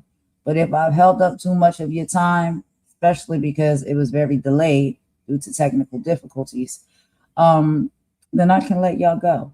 But I just wanted to bring something positive this evening and just show a little love and a little light and give a little hope, because things don't have to be dark. They don't have to be negative all of the time. When it comes to love, and yes, this is from another content creator. This is not my mantra, but this is his mantra. Love is definitely love. And it doesn't matter if it's romantic love or if it's, friendship love, whatever type of love. You could have love for your pets. You could have love for the earth. You could have love for the trees. Whatever type of love you have in your heart, love is definitely love. And I just think we need to give a little bit more of that and show a little bit more of that and practice it a little bit more. And that's what I really desire to do. It's what I always set out to do. And a lot of time when you move and you operate with love and kindness, and we heard Russell and Ciara talk about this a bit during their conversation, they take you for a weak person. They take you for a corny person or a slouch of some kind. And that's not true. Just because you choose, you're making a decision, you are making a choice to carry yourself and move and navigate through this world and connect with others and lead with love and kindness. And people take that love and kindness for granted sometimes, and they hurt you and they harm you and all of the things, but you don't sit here and you boo-hoo cry. It depends on, what type of person you are. I'm not going to boo-hoo cry. I'll fight. Y'all clearly know that. But my desire is to be a loving person. I just want to give people love, spread love, and have laughter and good times. I don't like to fight. I don't like to argue. I don't like doing any of these things that I've had to come now to, this current position to have to do. It's not my character, really. Is it in me? Do I have it in me? And will I pull out that tool if I need to? Yeah, absolutely. But is it my desire? No. I'm just a little loving little person over here that just like to laugh and have a good time and kick it with people, and meet people and all of those things. And that's what I came to the platform to do. And of course, present my content, with some serious things, unfortunately, that we do have to talk about and that, we should be educated on. And I know it's boring and it's okay. It's all right if my content is boring, everybody doesn't like it. I don't have no problem with that. But did I come to the platform to fight every day of my life? No. I've had to fight every day of my life coming from just the neighborhoods and places and spaces where I was raised and I grew up. I got away from that. I got away from that and I didn't have to fight anymore. And I did not come to this platform to fight either. So I really don't like to do it. But if it's necessary, I can, you know. So that's literally all I got to say on that, y'all. I don't have anything more. And I know y'all was like, ooh, epic housekeeping. What is it going to be? Well, it can start out sometimes one way and end another. Because love is the key. Love is the key. And I just want to love people as God loves us unconditionally. And we have to understand that, yeah, like they even said, Ciara and Russell, forgiveness is not always for other people. Forgiveness is for yourself. Because you don't want to walk around angry. You don't want to walk around dragging a bag of bones behind you everywhere you go. You got to forgive people and you got to learn how to move on. And that's just how I desire to live my life. And that serves me. But I also think it serves others. But they can respond and retaliate how they want to. You can't tell nobody else how to live their life. But how I desire to live my life is with love and forgiveness and moving forward. Each day is a new day. And we get to turn the page and start over. And that's just all I want to do. Because it brings me more peace than constantly fighting and arguing and fighting and arguing. And before we end, y'all, Mama Warrior has a few things to say. So let's go ahead and let her come up and we'll end it out, y'all. Thank you so much for your time. I appreciate you all. I love each and every one of you. Not on a more romantic level, y'all. It's platonic, but love is definitely love. And shout out to, Rob. That is his mantra, not mine. But it is no further from the truth. So let's go ahead and bring Mama up. And then we'll end out the live, y'all. Thank you so much for joining me. Ma, you good to go? Okay, can you hear me? Yes, I can hear you. We can hear you. Yeah. Well, all I wanted to.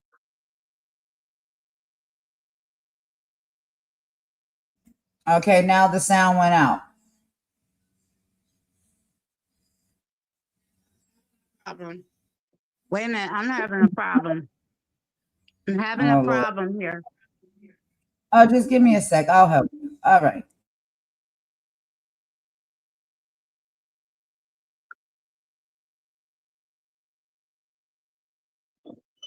I think I'm open to 2 3 or something.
Okay, this is Mama Warrior, DG Fox.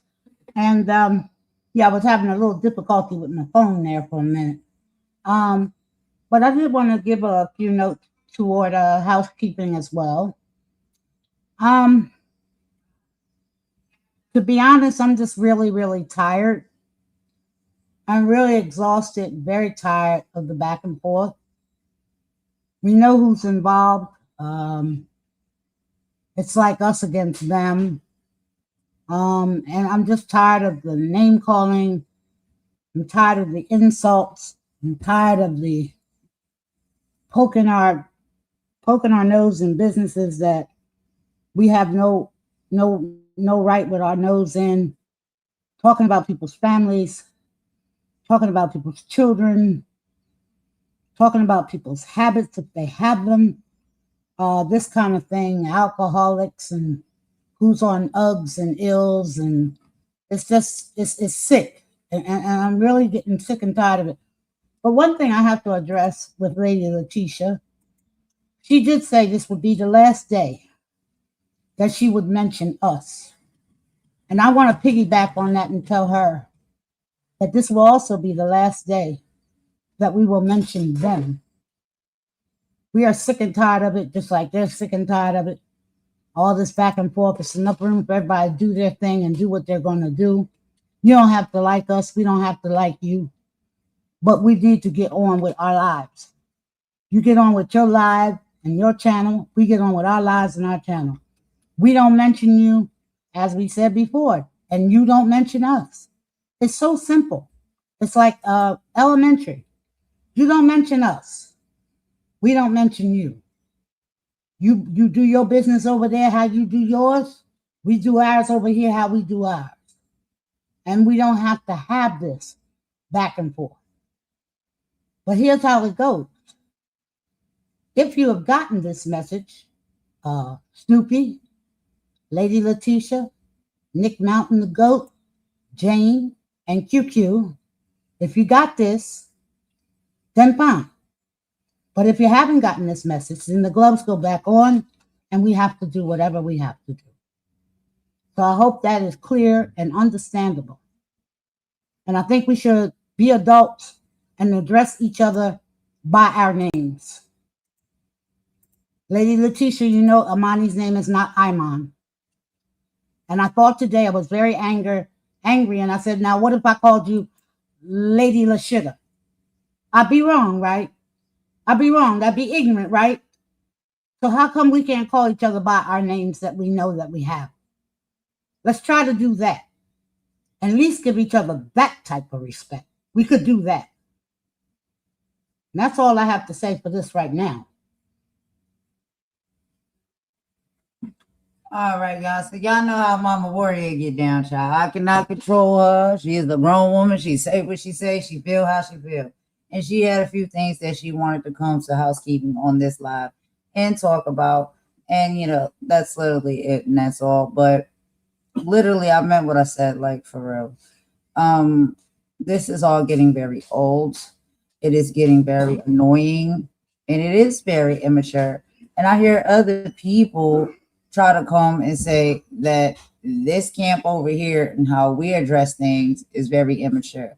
But the crazy part about it is a lot of us over here in this camp are like almost half your age.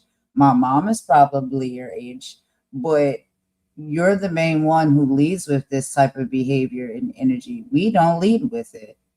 We just have to sit up here and listen to it. And yes, we have to respond to it sometimes because it's a lot of cash money. You know what? Bullshit. Let's just be very clear about that. And so, you know, it's like, it's tiresome. It's very tiresome. You should not have to argue with adults this way at all, especially when you've done nothing to them. You have done nothing to these people. You have said nothing about these people. You have not hurt or harmed these people in any type of way, but they come out of their way to come after you and come after your people. And it's all because what? Like I said earlier, someone wants to support who they decide to support because they are an adult and they can make their own decision. Correct. And they can choose to do what they want to do. What business is it of anyone else's?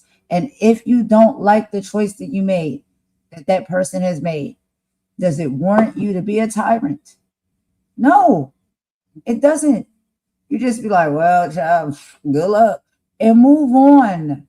If that's what you feel, that someone has made a poor decision or a bad decision, just be like, that's their choice. That's what they want to do. Let them do it and keep it pushing.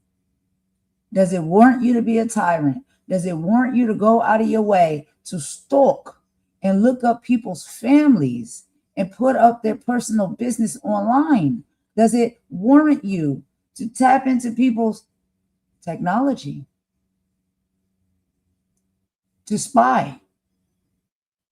And I can't say too much. I can't say too much because things are being dealt with the way they properly should. But how does any of those things warrant you to do that? Who's the bad guy here? All because you don't like a decision that somebody made and who they decide to support and continue to support, you take it to that length? I'm not getting it. Somebody make it make sense for me, please. Please, I'm confused. I am too. 1-800 says, I want to join the camp. Y'all want to come up? You can come up. Hit the link if anybody wants to come up. You're welcome to come up. Yeah, we can chit chat a little bit, before I get up out of here and stuff like that. That's okay. I just didn't want to bore y'all, with the positivity. But I know y'all appreciate positivity as well. But it's just like, if we got to tap back into talking about the real and what's happening on these YouTube streets and how these people are moving and operating and shaking, yeah, we got to be honest about that. And this is my whole thing that bothers me the most. I would ask any of these individuals, please give me the date and the time and the receipts, since they're receipt bringers, of when I've done anything to you or said anything to you to warrant this type of attack from you.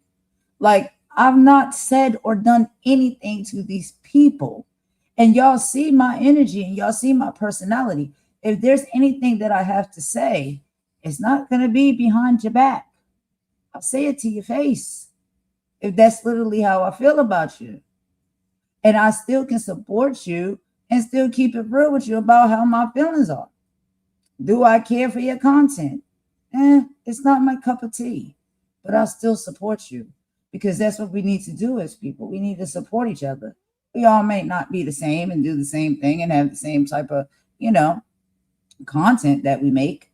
But if we like each other or if we're trying to support each other, we still can do the bare minimum. And I've been very clear and open about that. So when it comes to Lady Letitia, I've already said what I said when it comes to that. Ma'am, I've done nothing to you.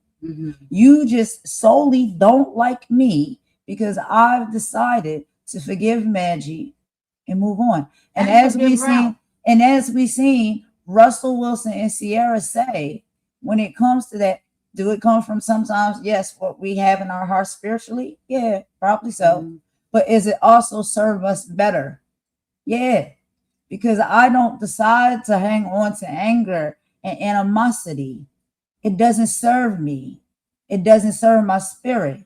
It doesn't serve my mental health. I'm not going to hang on to anger. I'm not going to hang on to resentment. I'm not going to carry around bags of old bones. I just decide that I don't want to move and operate in my life like that. And because I decide that, now you go out and all rage war and attack against me, and I've done nothing to you. That's the only reason why you attacking me and you coming for me. Because of that. But we're immature over here. Ma'am. I don't think so. Ma'am. I don't think so. I think you need to look in the mirror. I think you need to sit down with someone and have a conversation because that makes no sense to me. That's not immaturity. That's the absolute opposite. That is maturity. You're being immature, holding on to old bones, dragging bags and duffel bags around of old bones, continuing to be bitter day after day after day. And then you want to attack and target somebody because of their choices. It's none of your business what somebody else chooses to do in their life as a grown adult individual. You choose what you want to do, and I choose what I want to do, and keep it pushing. Don't come and try to attack me because of my choices. What business of it is yours? None. None whatsoever. And if we both And the are, patience is running out. Thank you, Star. The patience is running out. and if we're both irrelevant, we consider you guys irrelevant. You consider us irrelevant. So why are we mentioning each other if we're irrelevant? Why? I only mention these people because they mentioned me. That's what I'm saying. Outside of That's that, what I'm I saying. have nothing to say about you. I choose and I make my decisions as I see fit, and I move the heck on. The problem with these people is they can't move on. They're living in the past. They talk about things that happened 2 years ago. I'm not talking about that. I don't care about what happened 2 years ago. Yeah. I don't even care about literally what happened yesterday. Right.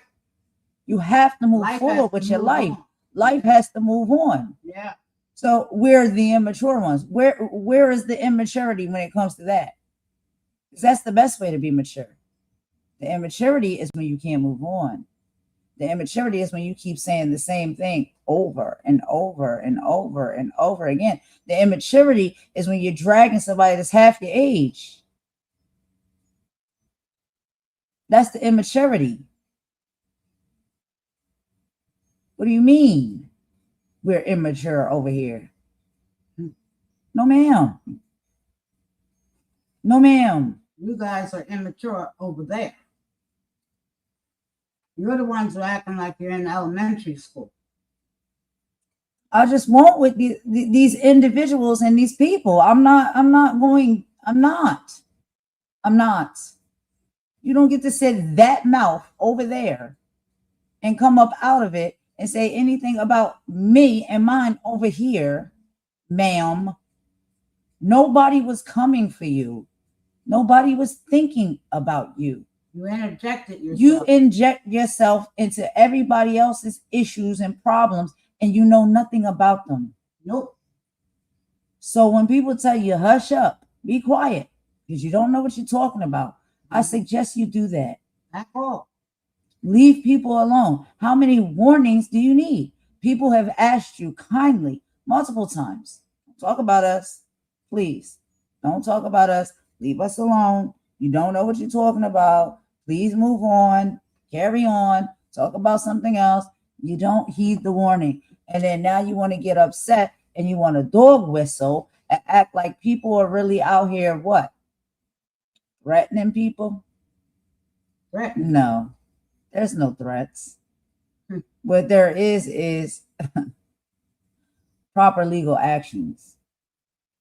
And Because all of these actions that y'all are doing and how you are treating people on this internet, guess what? There's consequences. And unfortunately, some of the things that y'all are doing come with legal consequences. And that's just it. And that's just all. So I don't understand why you're getting upset about something that you did to yourself. When people asked you multiple times, stop. And you didn't stop.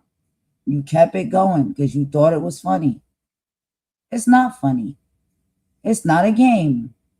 And you think we're out here playing YouTube games. This is not trivia. I know I did trivia one time, a few times on my channel. That was fun. That was a game. You copied that too. But anyway. No, we're not talking about trivia. We're talking about people who are inserting themselves into people's lives and doing things to put people's families in safety and danger. Real life. Real life. Outside of the Real internet. life. Off of the fucking tube. Do you understand? What do you not get about that? You don't get to do that to people and think there won't be consequences coming back to you. So I'm tired of it. I'm really tired of it. And I'm telling you, these people are really weird. They're really weird. And they don't understand. That have our dignity and we have respect for ourselves. And we are not afraid of anyone. We're not in fear. We're not afraid. There's a lot of people that are not afraid. No, we're not afraid. And we have dignity and respect for ourselves. We hold our heads up high. We will never lower our heads for anyone. And when we talking about pots calling kettles black, or people that's talking about, you know, lying and gaslighting, who's threatening who? What exactly is a threat? Now, you know, threats for everybody can be different. A threat for me is if you say something to me like, you know, and this is exactly why Imani had to speak the way she had to speak. How the hell do you know anything about her family members if she's never said that or put that information out publicly? That means you're digging and you're diving into people's lives and information. That's a threat. From where we come from, that's a threat.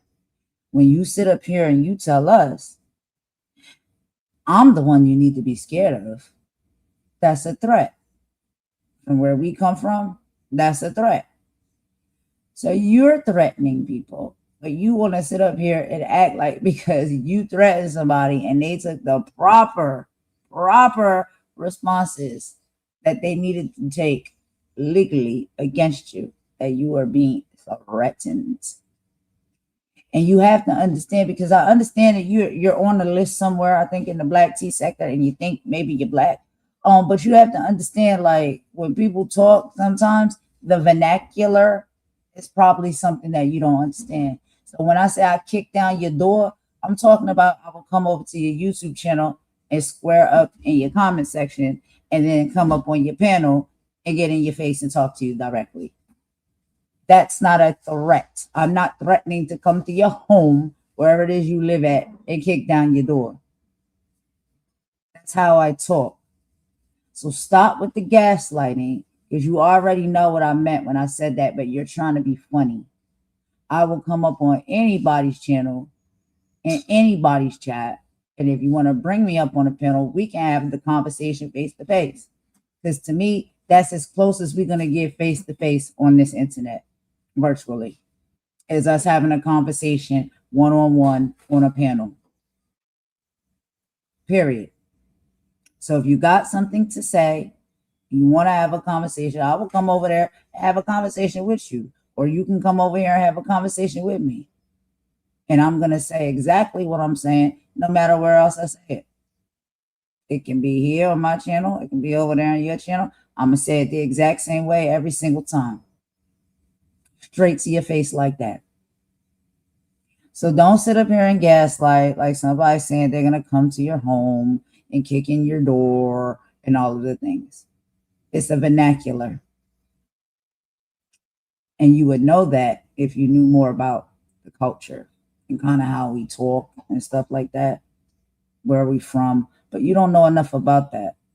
And it's not just, you know, the vernacular of one black person. Child, there's so many black people that come from so many different walks of life in different places. It's too much for you to possibly do your research about. It honestly is. But where I'm from and how I speak, that's how I talk. So do not gaslight and act like somebody threatened you. Nobody threatened you. And if somebody says they need to legally protect themselves against you and the threats that you have made and the nasty work that you have been doing on this internet, that's not a threat. That's a retaliation. A legal one. Don't get upset about that. You should have never did what you did. Then you wouldn't be in the position that you're in. Mind your business. Stay out of people's lives. Stop being a stalker and a creeper. What more can we say? Like, who does that? Weirdos. Weirdos. Who's out here digging up people's information?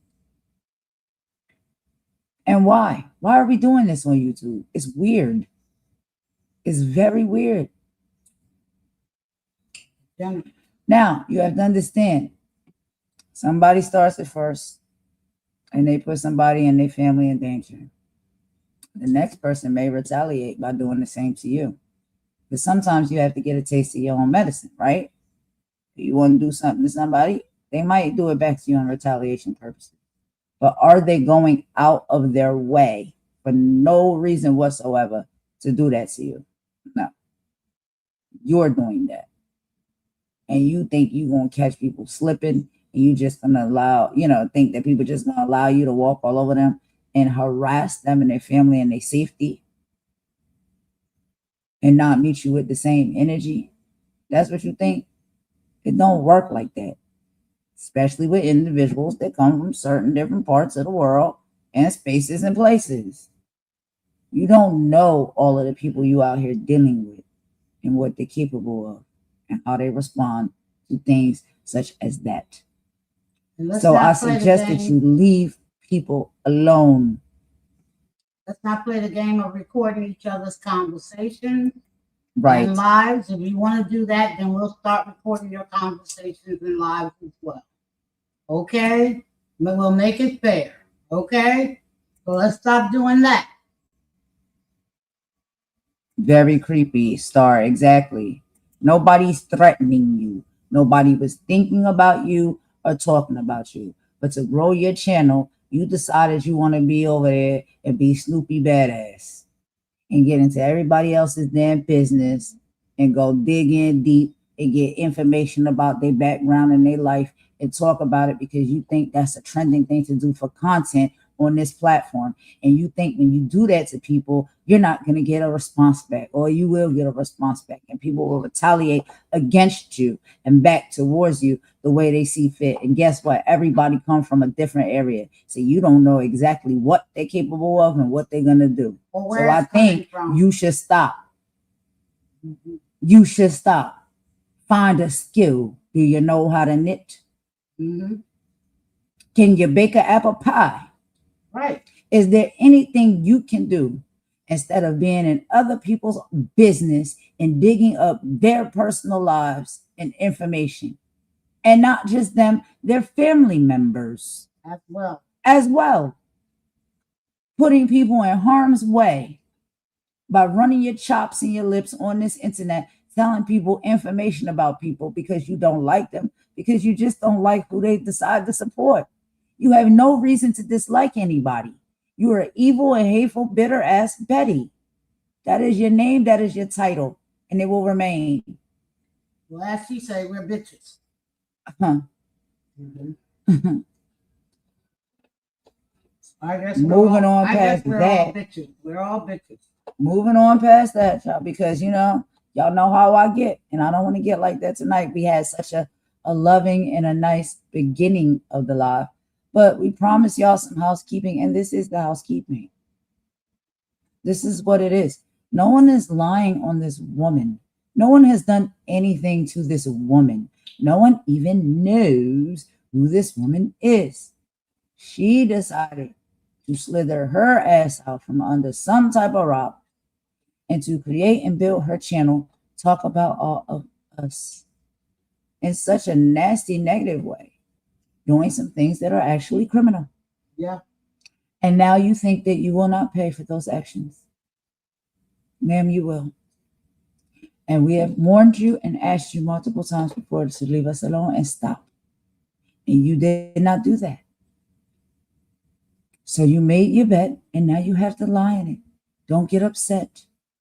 And anybody else who wants to hop on her bandwagon or her sinking Titanic ship, go ahead and do so and see what happens to you. And that is not a threat. That are individuals. Why would you hop on somebody bandwagon or ship like that if you know they didn't do some wrong shit to people and they're in trouble? Why would you do that? That's your own poor, dumb choice. Who hops on a sinking ship? Doesn't make no sense, right? Who wants to get on that type of cruise? It's not going to end well. It's going down. And you've been asked nicely and warned multiple times to stop, and you never did. You never did. You wanted to double down and triple down and quadruple down. Exactly. Child, girl, where we come from, child, they don't even know. They don't even know. but Don't have a clue. it don't even have to be like that. Because honestly, you don't have to say nothing about us because you don't know us. You don't know enough about us. And our personal business is not your business to run your lips over on a YouTube public platform, ma'am. Who appointed you? Who appointed you to go and dig up people's personal business and information and spread that mess around YouTube? Like, who told you to do that? Who told you that that was a good idea and was going to end well for you? Who gave you that bad advice? I know you want to have your channel. Everybody want to have a channel. They want to grow their channel. They want to get monetized. They want to not put work in or effort in for nothing. I put in a lot of work and a lot of effort on my channel. Y'all got more subscribers than I do. And this is what y'all sit around and do. Pull people personal business out and drag people for filth. Like, you do the nastiest things, and that's what gets praised. That's what gets monetized, right? Yeah, it's okay. It's all good. I'm not bitter. As long as I get my content out that is making a difference and people enjoy it, that's what matters to me. You know what I'm saying? Because God got us be cool over here. We cool in the game. Right about that. We straight. But it just is sometimes a slap in the face to see that people who actually make no real content, they get more, you know what I'm saying, approval and praise, and their channels get to grow and all of the things. And it's just like, what exactly do you do here? Like, what exactly is your job title? What do you do? When you clock into work every day, what do you do? What is it? What is your job title? Can you tell me? And if it's dragging other people, Gossiping, being a criminal, hateful, digging into people's personal lives and stalking and looking up their family and all of their personal information, are you seriously telling me that we reward people for doing that on this platform? That's the people that get rewarded, and that's the channels that get to grow. Like, that's what we do here. Interesting.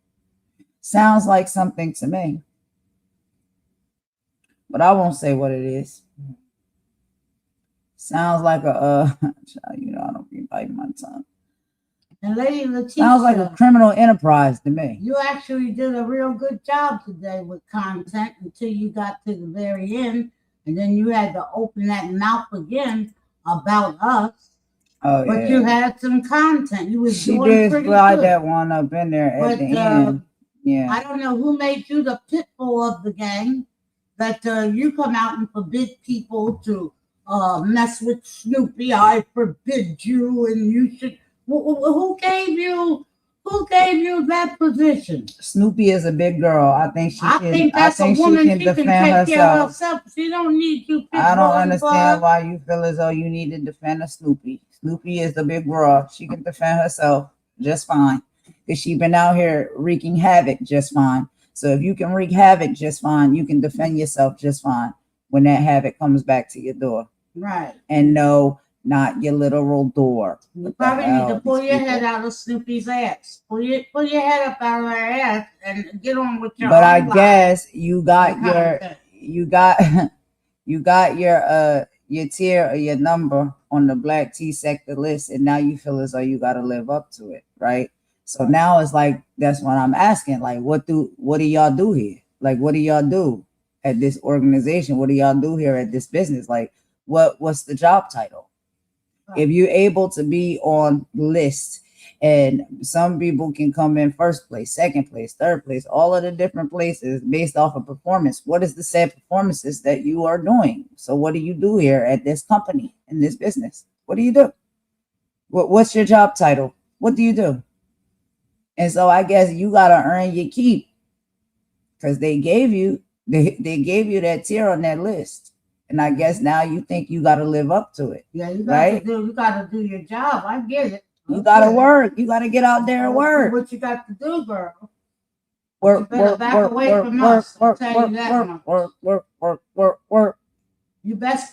from us, though. You best do that. Child. Please. Please. Warning you This once ain't again. it right here. Warning you once again. This back is up not off it of right us. here. Do not come for us, please. We're not part of your assignment. If somebody put our name on your paperwork for assignment, tell them, I'm sorry, I can't fulfill this one. No, thanks. Give me another assignment.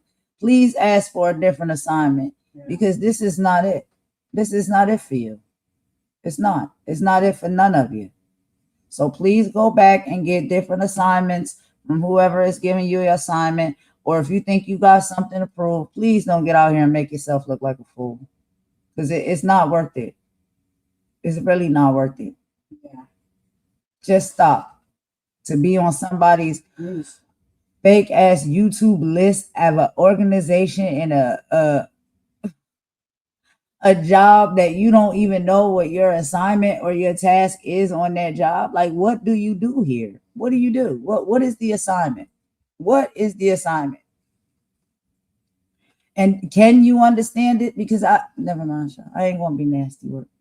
I ain't gonna be nasty work. Yeah. But they nasty work. Should I be nasty work? Should I be nasty work? Because these people been nasty work to me. Can you even understand the assignment?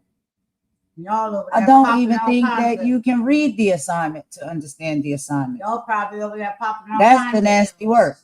Do you want us to be nasty work? Like y'all have been nasty work? Do you want us to be nasty work? Because it's too easy. We can. We choose not to. We can. We choose not to be nasty work. That's the whole point. Y'all choose to be nasty work. We don't want to. But we could. It's very easy. It's very easy. Low-hanging fruit. Low-hanging fruit. So again, like I'm really, like I said what I said multiple times. You said that you're not going to speak on us no more after today. I hope you. I'm going to take your word for that. I hope. And I hope and pray that you keep your word. I really do. And this is going to be now my last time speaking on you, unless you break your word and you bring me up again. Or my people. And your people. My people. Mm-hmm. And you know who my people are. So, keep your word. Please do. Please, please do.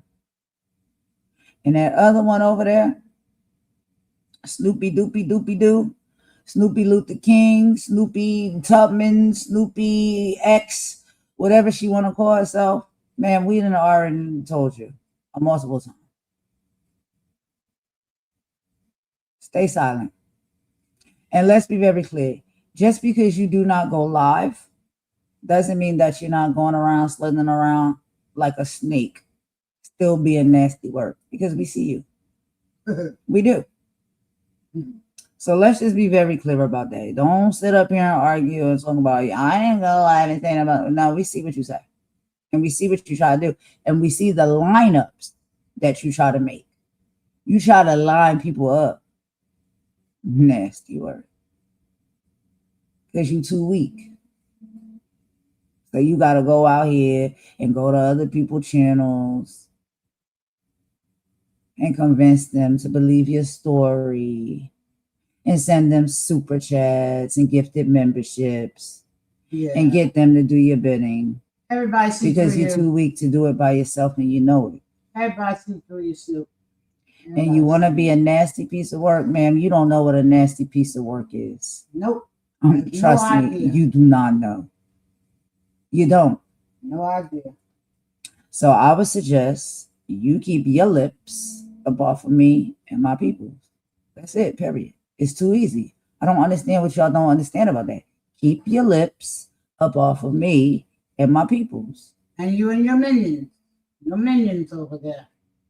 You know who they are. We know you got the bots. We know you got the flying monkeys. We know you got all of that. You got the package, girl. You paid up for probably a year. We see it. I'm telling you directly because you the one who seems to be the human of it all. Keep your lips up off of me and my peoples. You don't know nothing about us. You don't get to speak about it. You don't get to report on it. And I've told the people, if I'm lying, I'm flying. If that woman makes any content, y'all come back and let me know if you found any. Go visit the channel. And this is I'm giving you a plug right now.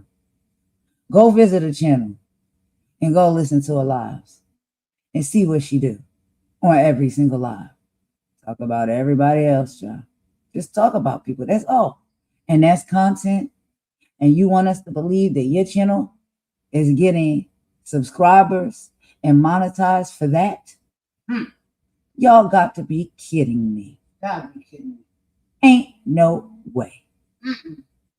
So all of you little cheat code motherfuckers out here on YouTube, we done popped you and we seen you for what you are. But all we're going to say is, hey, do you. Get it how you live. Hustle is a hustle. But what I'm saying and what we're asking is keep your lips and your mouth up off of me and my people. You understand that? I don't know how many more ways I can say it. And no, I'm not bilingual. Maybe somebody can help me out. And that Keep includes your Imani. mouth and your lips up off of me and my people. You know nothing about it. Stop stalking us. Stop looking into our family backgrounds and all of that. You stalking people Facebook pages. You stalking people Instagram pages. You stalking people TikTok, YouTube, LinkedIn, anything you can find, you stalk. So you can get some little piece of information and evidence to bring back to make content on your dusty ass channels. And this one that does this is supposed to be on some type of number or tier in the Black Tea sector list. So again, I ask you, what do we do here? What do y'all do at this organization, at this business, at this company? Since people can get awards, since people can be top performers, what are they performing at the top doing? How do they get those numbers on those lists? What exactly is it that they're doing? Because we know what this one is doing. That gets you on the list to do that type of work? Yeah. Okay. I was just asking. I just be a little bit confused sometimes. Hey, Dropping the T. What's up, Dropping the T? How you doing, bro? Hey, Star. Hey, Star. How y'all doing? Oh, she said left my. For real. I'm telling you, these people are creepy and weirdos. They really are. And it's like you want to sit up there and act like you have some type of argument or defense. You have none. You have none. You cannot say what has ever been done to you by us. You can't come up with that. For the life of you, you can't. You can't say that anybody's been terrible and evil or nasty to you prior to you popping out and doing the things that you've done under assignment. You can't say that. Just because you're on assignment, you don't get to bring that mouth and that body over here anywhere near us and speak about things that you don't know. Speaking about our families, looking up our personal information. Who told y'all that was okay? Who told y'all that? Who gave y'all that silly idea that you get to do that and there ain't gonna be no repercussions for your actions? I'm really curious. Who gave y'all that poor advice? Because that's literally what it was, poor advice. And whoever told you that that was good advice, they don't love you and they're not your friend. You need to think about that. You're going to end up in the same boat as some of the others. I ain't going to say too much. You need I to ain't stop. going to say too much. All y'all need to stop dropping this alcoholic thing around. Because Lady Letitia, They think everybody are I alcoholic. don't know if you remember, my dear, but I have seen you on screen drinking beer and wine while you are alive. One thing that I can say about Golden. You have not seen Golden drinking wine or anything on live. Not to say that I don't, but we're grown enough to have a drink if we want to hell have yeah, a drink. I have a drink if I want to have And I'm a damn sure all drink. y'all done had a drink and then got Everybody drunk has a and became damn drink. intoxicated at some point in your life. Now all of a sudden, because So you're now an all of a adult, now all of a sudden because you're an adult and you decide to have a drink, you're an alcoholic.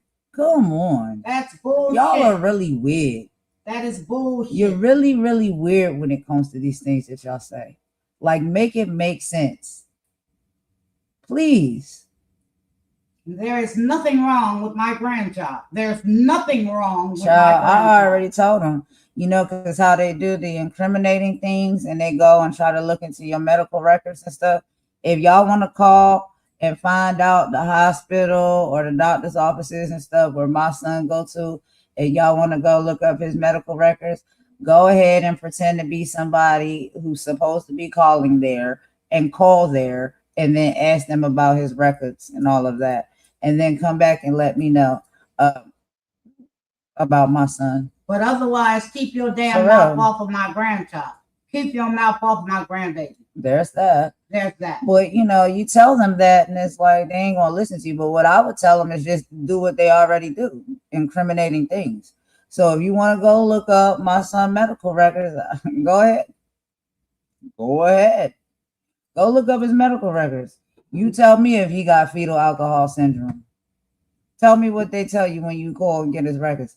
And again, then you will let me know if that's the doctor's offices and, you know, medical facilities that he still should remain going to, because honestly, that's a HIPAA violation. And if they give out any of that information, not only are you in trouble, but that medical facility is in trouble as well too.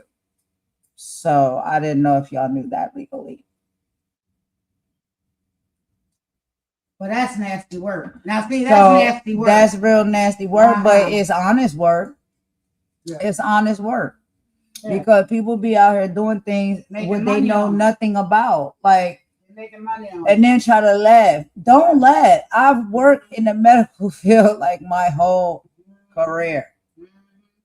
It's a HIPAA violation. And if any medical facility is talking to some random Jane Doe or John Doe on the phone and giving out people's medical records, not only is that person liable and in jeopardy legally, but that facility is liable and in jeopardy legally.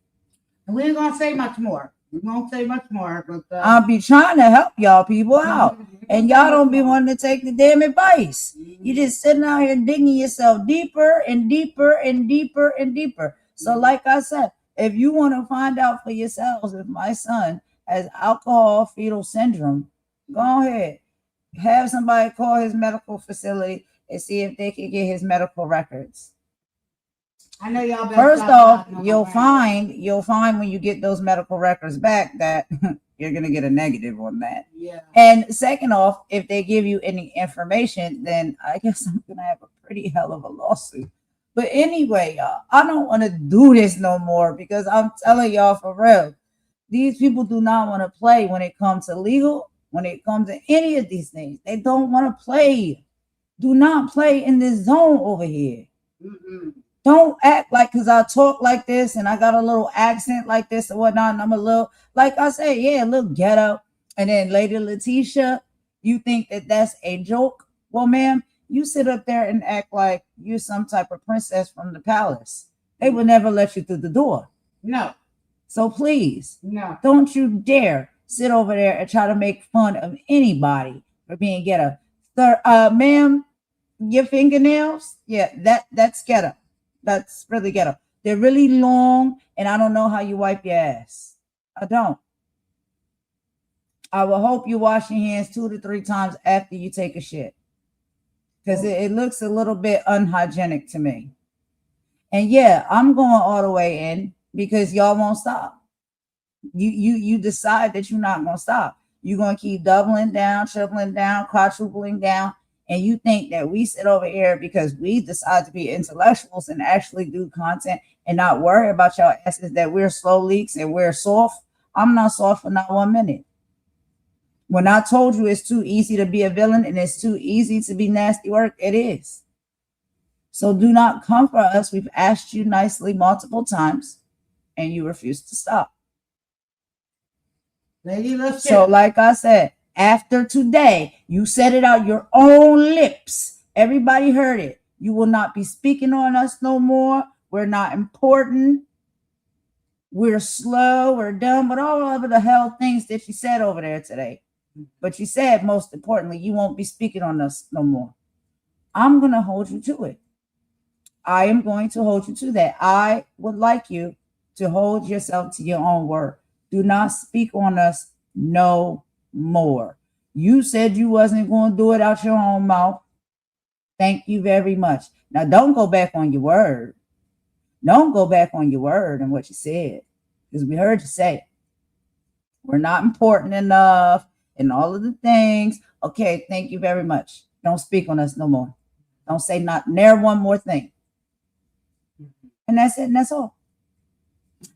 But since you did say something today, that's why we're doing this little housekeeping, because you say something, we say something back to you. I've already told y'all, you want to talk about us, we will come back at you. And I just don't think you like how we fire back. No. And you can't hit nobody and tell them how hard to hit you back. No. You can't do that. Doesn't work that, especially when you've been the absolute nasty work. Mm-hmm. So leave people's families out of your mouth. And no, I must be very clear. There is a separation between the two as far as what Lady Letitia has been doing and what Snoopy has been doing. That's Lady Letitia now. So I'm not merging the two, so anybody is confused, okay? Lady Letitia just runs her mouth and she doesn't know what she's talking about, and she's out here trying to windmill and protect Snoopy. Snoopy is the one that's out here being very nasty work, because she's doing things like looking into people's families, stalking them, searching people's social medias, and coming out of her mouth online when she gets angry enough to say that she knows where people's family live. And these are people's family that are not involved with YouTube. And these are people who have never talked about their family on YouTube or any of these public spaces. She's taking information from places and putting it on YouTube to put people in unsafe predicaments. Snoopy Doo? That's Snoopy Doo. Yeah, Snoop Doggy Dog. Yeah. Snoop Doggy Dog, Snoopy Badass, whatever it is you want to call her. Okay, whatever it is she thinks she is. We've got our audience, Nick Maga Goat, we got her. And then we got James the Plane. And then traveling around with her husband to do these things. And it's just like, James the Plane. My. Yeah. And I can't, I'm not going to speak on too much on it, y'all. But all I'm saying is, you don't get to do stuff like that to people and think that there's not going to be any consequences for your actions. Right. Yeah, people do enjoy being made an example of. Yeah. Yeah, dropping the tea. You drank once on live and now you're an alcoholic. Girl, it was your birthday. You was turned up. Everybody know you was turned up on your birthday. We had fun. I was at the live. Now all of a sudden you're a drunk. You don't take good care of your children and all this bullshit that they try to say. Like, get the fuck out of here with that bullshit. For real. Right. Please. Right. Probably. I cannot. Yeah. I cannot. Bunch of damn idiots. And I heard her sitting over there, and you see what that is. That's them trying to defame people's character because they mad that you doing better than them. They mad that you got more talent. And they probably over there popping all kinds of tills. Ma, we can't be sure. Allegedly, we don't know what people are doing. Allegedly. But see, this is what happens when you all up in other people's business. That's how it goes. Yeah, but we can't do all of that like that. Yeah, okay. That's too much. Okay. Yeah, allegedly. We can't be sure what these people got going on. Falling asleep on live. Ma. Yeah. We okay. cannot be sure what these people got going on in their lives. It just looks a bit suspect. That's all you can say. Okay. Because like I said, we're smart. We don't say those type of things because you can get in trouble for that. So I'm not saying any of that. I'm just saying things look a little bit sus. They do look suspect. Things are coming off a little weird, but that is it, and that's all. I don't know what people do in their private time and what they got going on in their life. Well, I they can't shouldn't be know sure. what you're doing in your private time either. That's the whole point. Well, that's the whole point why That's they the sit whole in the point. seats that they sit and we sit in the seats that we sit. Right. Because there's certain Right. things that they'll come out and they want to talk about and say, Mhm. and there's certain things that we're not going to speak about in that way because There we you go. know not to. So that's the whole Mhm. difference. Watch what you say and watch what you do. Right. Right.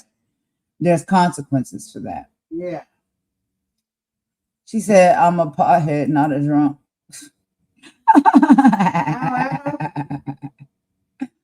Child, you only have like a drink on your birthday. Who doesn't have a drink on their birthday? You was dancing and turning up and having a good time on your birthday. And they want to try to turn that into you are a terrible person and you're a terrible mother. And oh my God. No. The gaslighting of it all is the dog whistling of it all for me. Because they say these things because they're trying to blow dog whistles. They're trying to get people to come after you and look at you as if you're this type of person. And it's not true. And it's nasty work that they do that. You will not label and title nobody as anything that they are not, especially when you have no damn idea.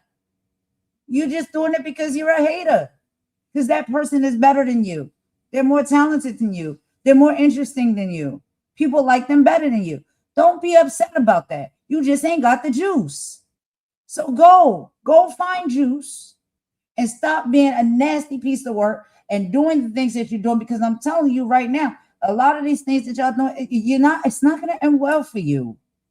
So stop being that hateful that you hem yourself up. That's all I'm saying. People get so damn hateful and jealous, they hem themselves up. What are you not understanding?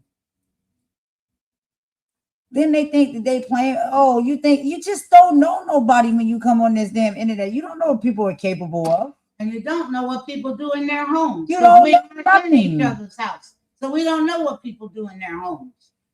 We're not in each other's homes. How do we know what people are doing in their home? You don't know nothing. So anyway, y'all, that's all I got. We're going to end it with a bop here real quick, y'all. And we'll have more housekeeping that we'll have to do tomorrow. But, the housekeeping is not always when we have to drag somebody or respond to someone. Sometimes it's other things. As you seen, we did a positive housekeeping. And then, I did have to give a little bit of a commentary about a few more additional things in context around those things. Mm-hmm. Because we don't do just these housekeeping and responses for no reason. This is what these people do on a regular day basis. And they think that that's okay. And they think they're going to get away with it. And then as soon as they find out, oh, God, I might be in trouble. Now they play victim. Don't play victim. You know what you did and you know that you started it. And we don't want to hear or see any of your Karen tears, respectfully, y'all. I'm sorry. I don't care about any of that. You're going to boo-hoo, cry after you started it. Nobody was talking about you or doing anything to you. You started it. You made your bed and you lie in it. And that's literally all I got on that, y'all.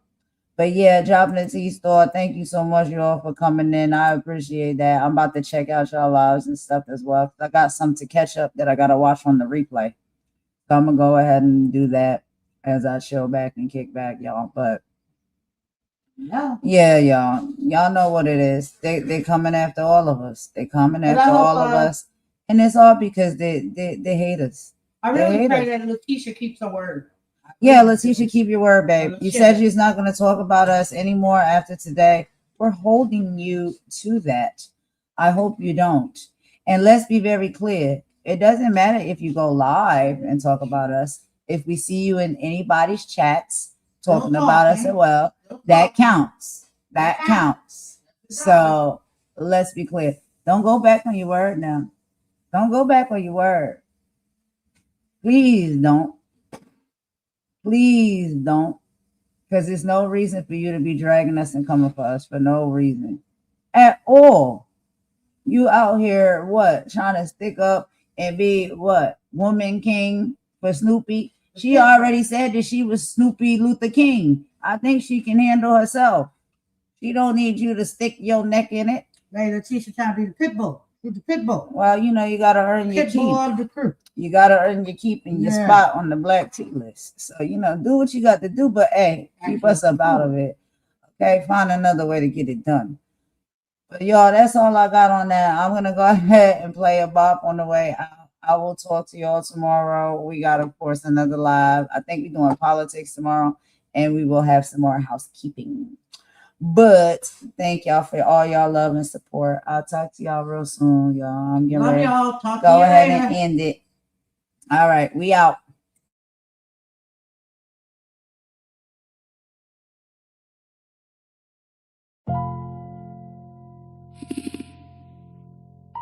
Yeah.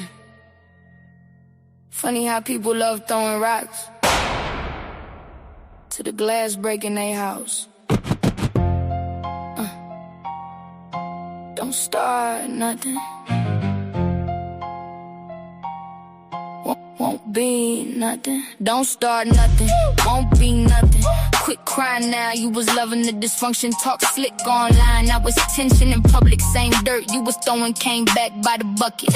Don't start fires you can't put out. Whole lot of wolves when the views go up. Whole lot of snakes when the truth come out. Now you wanna play victim. Shut up. We remember. Now it hurt? Oh, okay. Karma outside. Keep that same energy. Yeah. I done seen people smile and secretly plot. Screenshot conversations, send them round blocks. Do foul business, then run to God. Like heaven don't know what type time they on. Whole personality built off drama.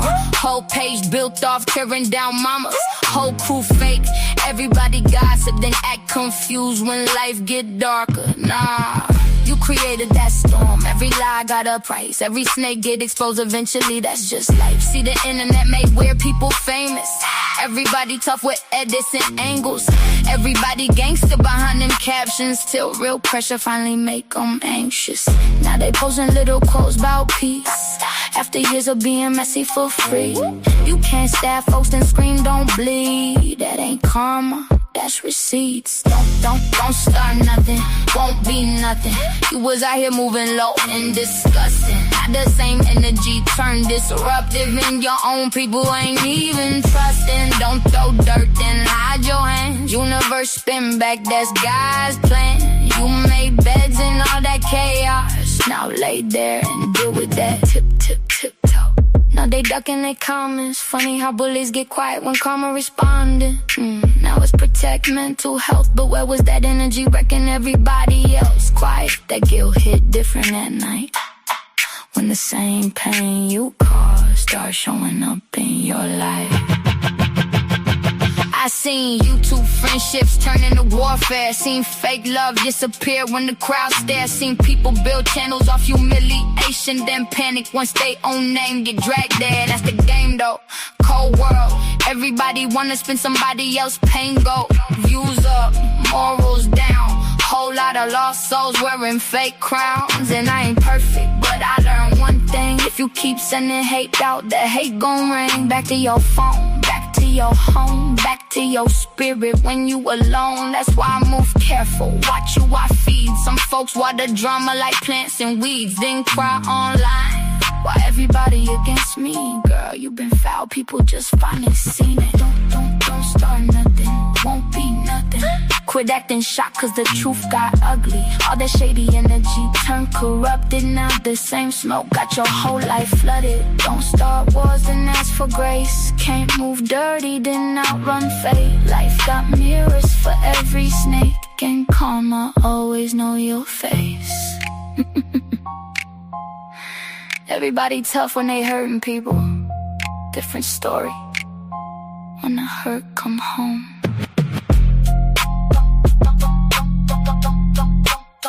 Don't start nothing.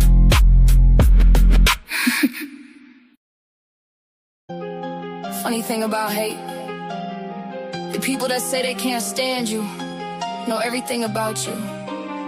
Every live stream, every post, every move. That's not hate, that's obsession. Run it. Why you watching me if you don't like me? Why are you clocking me? Every upload, every stream, every word I speak. You know my whole life better than the folks that sit with me. Why you watching me? Talking crazy, but you boosting me. You call it hate, I call it free publicity. You in the comments every day promoting me.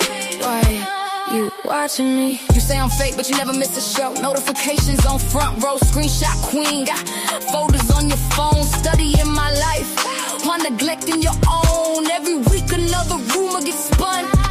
Same five people talking under everyone, claiming that they win it, claiming that they won.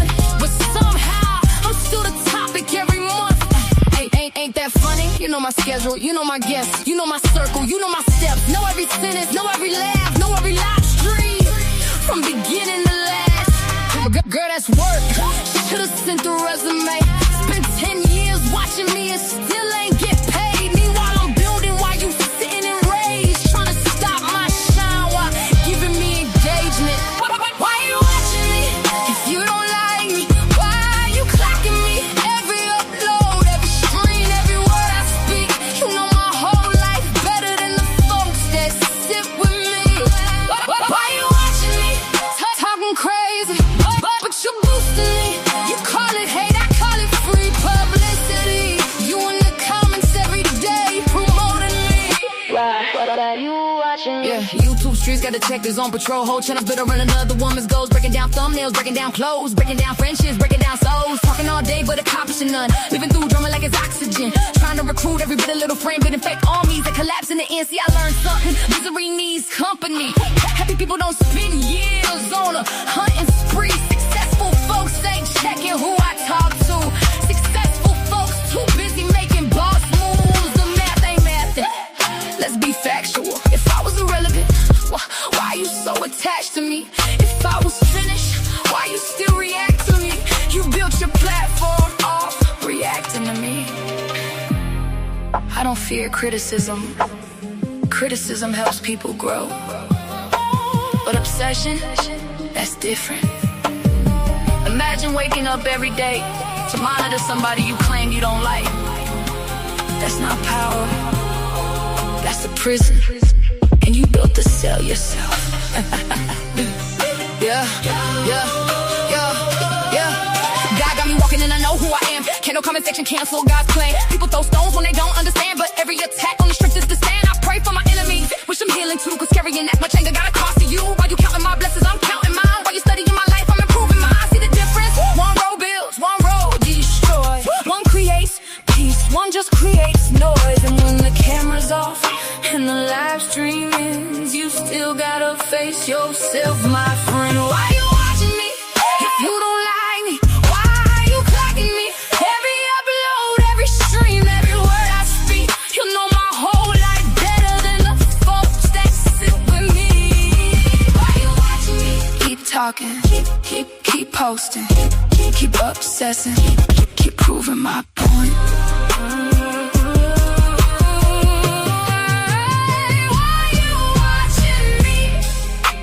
Some people spend their whole lives trying to become somebody.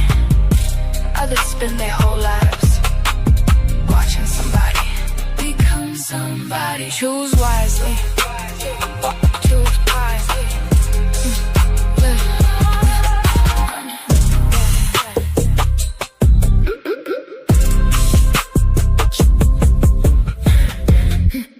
Choose wisely.